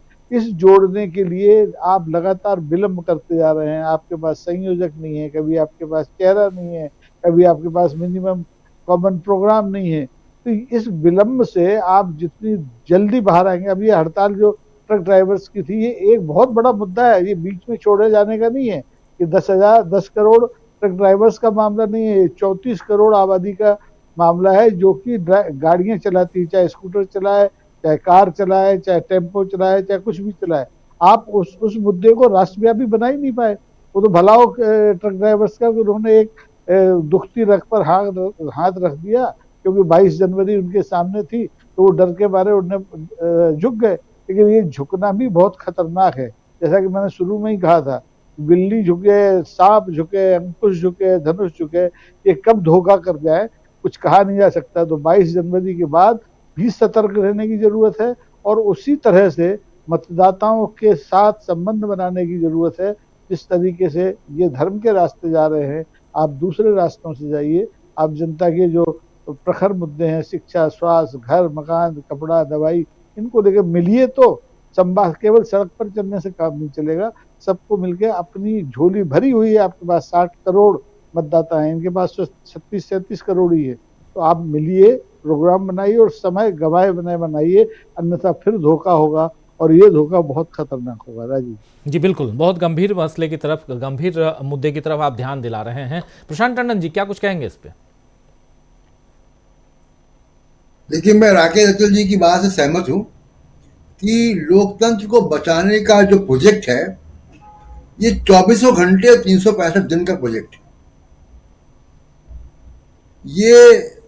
ये कोई मंडे या कोई ट्यूसडे को चलाने वाला प्रोजेक्ट नहीं है। और ट्रक ड्राइवरों ने एक रास्ता दिखाया है, एक अलार्म बेल बजा दी उन्होंने। अब आप उस अलार्म बेल को सुने और जितने भी मुद्दे हैं उन सब पे आप मुखर तौर पे आए। शुरुआत में बात कर रहा था अडानी और हिंडनबर्ग और सुप्रीम कोर्ट की। राजीव जी, याद कीजिए कि सुप्रीम कोर्ट, उस सुप्रीम कोर्ट को याद कीजिए जब यूपीए की सरकार थी। यूपीए के सरकार के सॉलिसिटर जनरल भी अपने मंत्रियों को कोयल स्कैम और 2G स्कैम में बचा रहे थे सुप्रीम कोर्ट में। सुप्रीम कोर्ट ने सीबीआई को क्या कहा कि आप पिंजरे के बंद तोता हो, केज पैरट हो। और सुप्रीम कोर्ट ने सीबीआई को खुद मॉनिटर करने वाली जांच के आदेश दिए जी। कि सुप्रीम कोर्ट मॉनिटर जांच होगी तब मंत्रियों के इस्तीफे हुए और जेल गए। बाद में वो आरोप गलत साबित हुए, सही साबित हुए, एक अलग बात है। उस वक्त सुप्रीम कोर्ट ने जो है वो भारत के संविधान और लोगों की आकांक्षाओं के अनुरूप काम किया। कैसे काम किया? क्योंकि मीडिया सरकार से सवाल पूछ रहा था। मेरी ख्वाहिश है कि सुप्रीम कोर्ट इतनी मजबूत संवैधानिक संस्था है, विश्व का सबसे मजबूत कोर्ट है, उसके अंदर खुद मुख्तारी होनी चाहिए, इतनी हिम्मत होनी चाहिए कि वो नागरिकों के अधिकारों की और संविधान की बचाने का काम करे। उनका काम है, ये उनकी संविधान के द्वारा दिया गया कर्तव्य है जो उनको निभाना है कि उनको हर नागरिक के अधिकारों की और संविधान की रक्षा करनी है। मैं एक एग्जांपल देता हूं। अडानी ग्रीन के 5000% 3 साल में शेयर्स ऊपर गए हैं। अडानी टोटल गैस के शेयर्स ऊपर गए 3800% 2.5 साल में। अडानी इंटरप्राइजेस के 2200% और अडानी ट्रांसमिशन के 1500%। क्या ये कैसे चले गए ये शेयर ऊपर? ये शेयर ऊपर कैसे चले गए राजीव जी? 2200% शेयर ऊपर जाना। हिंडनबर्ग ने आरोप लगाए और दुनिया भर के पब्लिक डोमेन में, दुनिया भर के अखबारों में ये आरोप है कि 75% से ऊपर की मिल्कियत अडानी समूह के बाई प्रॉक्सी, उनके भाई के जरिए या बेनामी खातों के जरिए है। तो क्या सेबी ने एक भी आरोप की जांच की या जांच सामने आई? 1 साल से ऊपर हो चुका है राजीव जी, सेबी की तरफ से कुछ नहीं हुआ। सुप्रीम कोर्ट से मैं ये अपेक्षा कर रहा था कि जो यूपीए के समय सुप्रीम कोर्ट ने सीबीआई को कहा था कि तुम जांच करोगे, निगरानी हम करेंगे, पिंजरे में बंद तोता मत बनो आप, यही अल्फाज, ऐसे अल्फाज सुप्रीम कोर्ट आज क्यों नहीं बोल पाया? क्यों वो एडीएम जबलपुर हम याद करें बार बार कि जब सुप्रीम कोर्ट नागरिकों के अधिकारों की रक्षा नहीं कर पाया था? ये गंभीर मसला है और इसलिए मैं कह रहा हूं कि देश का मुस्तकबिल लोकतंत्र का वो ट्रक ड्राइवरों और किसानों और छात्रों और मजदूरों के साथ ज्यादा महफूज है जी, बजाय कि बड़े बड़े चैम्बरों में और बड़े बड़े शीशे के कमरों में बंद, बड़े बड़े सेमिनारों में और मीटिंगों में, इंस्टीट्यूशंस के पास उनको ज़्यादा सलाहियत है। और ये अगले कुछ महीनों में लोकतंत्र, भारत का लोकतंत्र इस अग्नि परीक्षा से होकर निकलेगा और आप देखिएगा राजीव जी, मुझे बहुत उम्मीद है कि वो सफल भी होगा। जी इस संविधान को तोड़ने की, लोकतंत्र को, भारत को नॉर्थ कोरिया बनाने का जो अभियान चल रहा है, उसमें कोई भी संवैधानिक, जैसा 1975 की इमरजेंसी के बाद सुप्रीम कोर्ट ने कर दिया था, बावजूद उसके ये लोकतंत्र संविधान बचेगा। राजीव जी। जी बिल्कुल। सुनील शुक्ला जी, क्या कुछ कहेंगे इस पे? नहीं, सही है। लोकतंत्र बचाने के लिए तो सामूहिक प्रयास की ही आवश्यकता होती है। किसी एक संस्था, किसी 2-4 संगठन, 2-4 राजनीतिक दलों के ऊपर या इसको नहीं छोड़ा जा सकता। और यह भी आवश्यक है कि एक जिस तरह का एक राजनीतिक सक्रियता चाहिए, जिसकी हम लोग उम्मीद कर रहे थे, वो राजनीतिक सक्रियता अभी दिख नहीं रही। हो सकता है कि आगे जाकर आने वाले दिनों में वो दिखे। ये तो हम नहीं कह सकते हैं कि सब लोग उस तरह एकदम चुपचाप बैठे हुए। कोई ना कोई तैयारी तो चली रही होगी, और अगर ये गतिविधियां चल रही हैं तो उम्मीद ही जगाती हैं। दूसरी चीज की ट्रक ड्राइवर्स ने या बड़ी गाड़ियों के चालकों ने जो सक्रियता दिखाई है, वह एक तरह का संकेत है कि समाज के सभी वर्गों में इस तरह की हलचल है, और कोई भी थोड़ी इस तरह की घटना होती है, तुरंत लोग अपने आक्रोश व्यक्त करने में वो पीछे नहीं हट रहे हैं। लेकिन ये जरूर है कि लोगों को संगठित करने, राजनीतिक रूप से उनकी भागीदारी बढ़ाने, और लोकतंत्र या देश के संविधान के ऊपर जो खतरे मौजूद हैं उसके प्रति जागरूक करने के लिए जो एक सक्रियता सिविल सोसाइटी और राजनीतिक दलों की ओर से चाहिए, वो थोड़ा और आक्रामकता दिखाई पड़नी चाहिए। समय बहुत नहीं है। 2024 के चुनाव को लेकर के सबके मन में संदेह है। 2024 के चुनाव के बाद क्या होगा, और अगर ये सरकार लौट के आती है तो क्या होगा। एक बात जो ये हो रही थी कि अभी जो निर्वाचन आयोग ने ये कहा कि 5 जनवरी से के बाद से आप ट्रांसफर नहीं करेंगे, तो इसमें कोई यह अप्रत्याशित नहीं है। आप ये निर्वाचन आयोग इसको चुनाव घोषणा के पहले भी इस तरह के आदेश जारी करता है, क्योंकि चुनाव के पहले उसको जो वोटर लिस्ट होती है उसको अपडेट करना होता है। जो ये पोलिंग बूथ्स होते हैं उनके निर्धारण में या उनके स्थान परिवर्तन में, किसी पोलिंग बूथ पे ज्यादा संख्या हो जाने पर उस पोलिंग बूथ के विभाजन, मतलब तमाम तरह की चुनाव की तैयारियां उनको करनी होती हैं। इस कारण से चुनाव घोषणा के पहले भी इस तरह के आदेश निर्गत होते हैं निर्वाचन आयोग के द्वारा। इसमें कुछ भी अप्रत्याशित नहीं है, और ऐसा नहीं हुआ कि पहली बार हुआ। ये निर्वाचन आयोग समय समय पर, चाहे विधानसभा का चुनाव हो और चाहे लोकसभा का चुनाव हो, इस तरह के आदेश जारी करता है। वो कहता है कि प्रशासनिक निरंतरता बनी रहनी चाहिए, जो चुनाव की तैयारियों के लिए आवश्यक है। इसलिए यह कोई अप्रत्याशित नहीं है या अनापेक्षित नहीं है। ये पहले भी होता रहा है और आगे भी होता रहेगा, आदर्श आचार संहिता के पहले भी। जी, मेरा अपना ये मानना यह है कि राहुल गांधी की जो यह न्याय यात्रा है, इस न्याय यात्रा में अगर इंडिया दल समूह के सभी सदस्यों की सक्रिय भागीदारी होती है तो यह एक बड़ा राजनीतिक माहौल होगा। यह 2024 के चुनाव के लिहाज से भी, और 22 जनवरी को जो अयोध्या में प्राण प्रतिष्ठा कार्यक्रम है, उन दोनों लिहाज से भी यह एक बड़ा राजनीतिक कार्यक्रम होगा, और देश में एक वैकल्पिक राजनीतिक विमर्श का आधार बनेगा। ये केवल आवश्यक इसमें यह है कि इंडिया दल समूह के सदस्यों की भी इसमें भागीदारी हो। कांग्रेस अपने बूते पर उन राज्यों में तो एक विमर्श पैदा कर लेगी जहां पे उसका संगठन मजबूत है, जहां वो विपक्ष में है, और जहां उसकी एक राजनीतिक ताकत है। लेकिन उन राज्यों में जहां इसकी राजनीतिक ताकत नहीं है, अपने सहयोगियों के भरोसे है, जैसे बिहार हुआ, उत्तर प्रदेश हुआ, ये झारखंड है, उड़ीसा है, ये पश्चिम बंगाल है, इन राज्यों में उसको अपने सहयोगी दलों की आवश्यकता होगी। और अगर इसके सहयोगी दल जो सक्रियता दिखे, जैसे बिहार एक महत्वपूर्ण उदाहरण है कि अपने तमाम कोशिशों के बावजूद भारतीय जनता पार्टी अपने ध्रुवीकरण की राजनीति को नहीं चला पा रही है।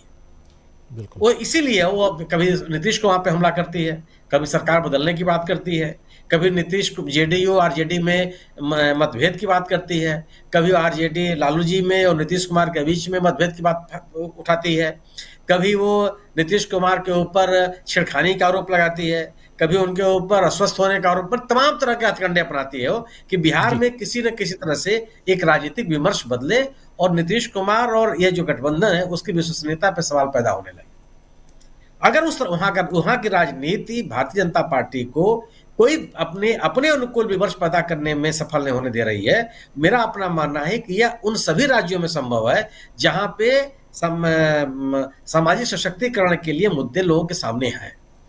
उन मुद्दों को इस यात्रा के माध्यम से बहुत तेजी के साथ विमर्श में लाया जा सकता है, और बहुत सही मौके पर राहुल गांधी ने इसकी घोषणा की है।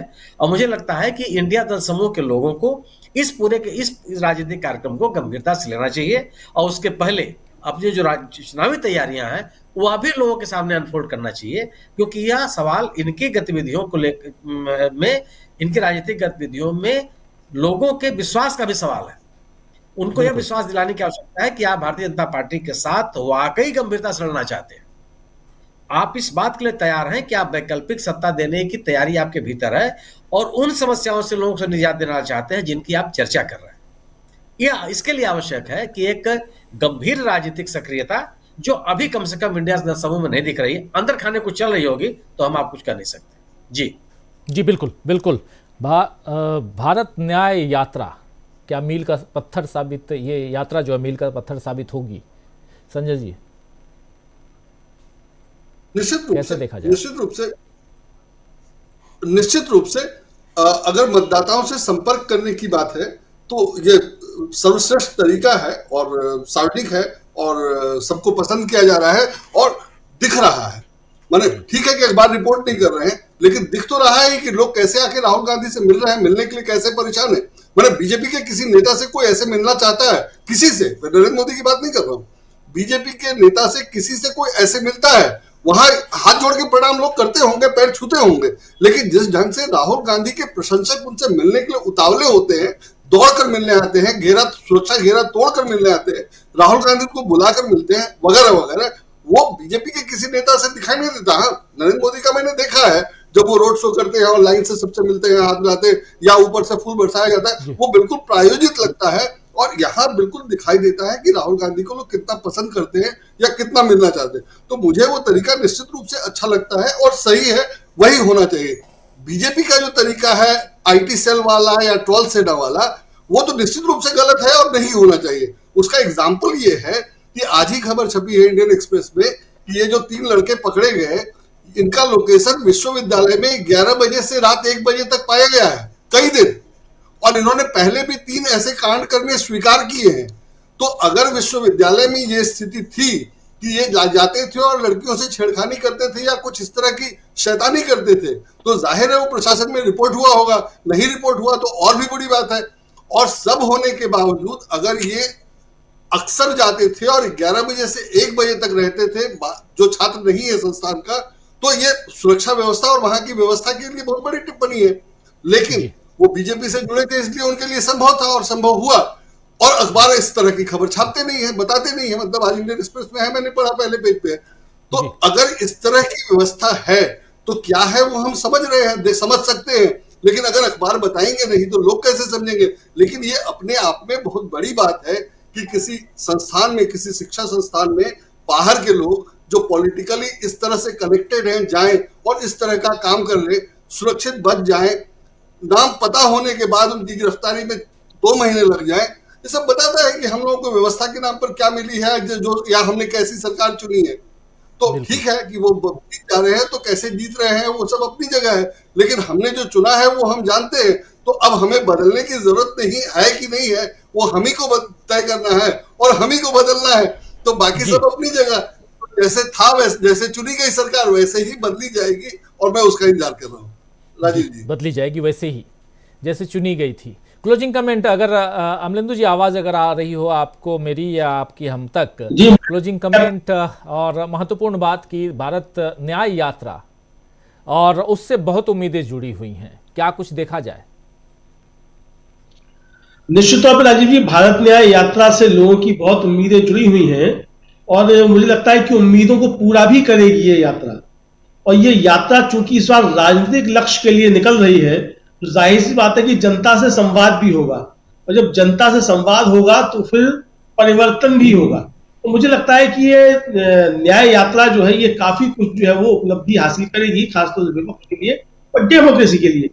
खास बात राजीव जी ये है कि इसमें 3 न्याय की मांग की गई है, राजनीतिक, आर्थिक और सामाजिक, और तीनों न्याय की आज इस देश के अंदर सख्त आवश्यकता है, क्योंकि जिस तरीके से अन्याय बढ़ रहा है और न्यायपालिका की जो स्थिति हो रही है उसको देखते हुए हर तरीके की न्याय की आज इस देश को सख्त आवश्यकता है। तो आमूलचूल परिवर्तन जो है इस देश की व्यवस्था में होना लाजमी है, और वो दिख रहा है कि परिवर्तन दिखाई भी पड़ रहा है।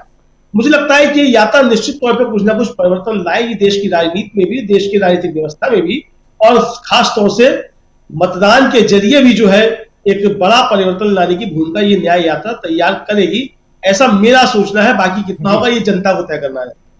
बिल्कुल बिल्कुल बिल्कुल। भारत न्याय यात्रा से बहुत उम्मीदें हैं और अंदर खाने इंडिया गठबंधन भी बहुत सारी तैयारियां कर ही रहा है, और उधर सत्ता पक्ष जो है उसकी तैयारियों की बात हम कर ही रहे हैं लगातार। और इन सब के बीच हिंडनबर्ग की रिपोर्ट हो, चाहे अदानी के मामले पे ही हिंडनबर्ग की रिपोर्ट, लेकिन सुप्रीम कोर्ट का जो आज फैसला आया है वो, और ट्रक ड्राइवरों की हड़ताल, बहुत सारी बातें, और इन बातों को, इन पर समीक्षा, इन पर अपने अपने विचार हमारे तमाम साथी रख रहे थे इस कार्यक्रम के जरिए। अब इस कार्यक्रम को समाप्त करने की इजाजत चाहता हूं, लेकिन उससे पहले बहुत बहुत शुक्रिया अदा करना चाहता हूं सुनील शुक्ला जी आपका, संजय कुमार सिंह साहब आपका, प्रशांत टंडन जी आपका,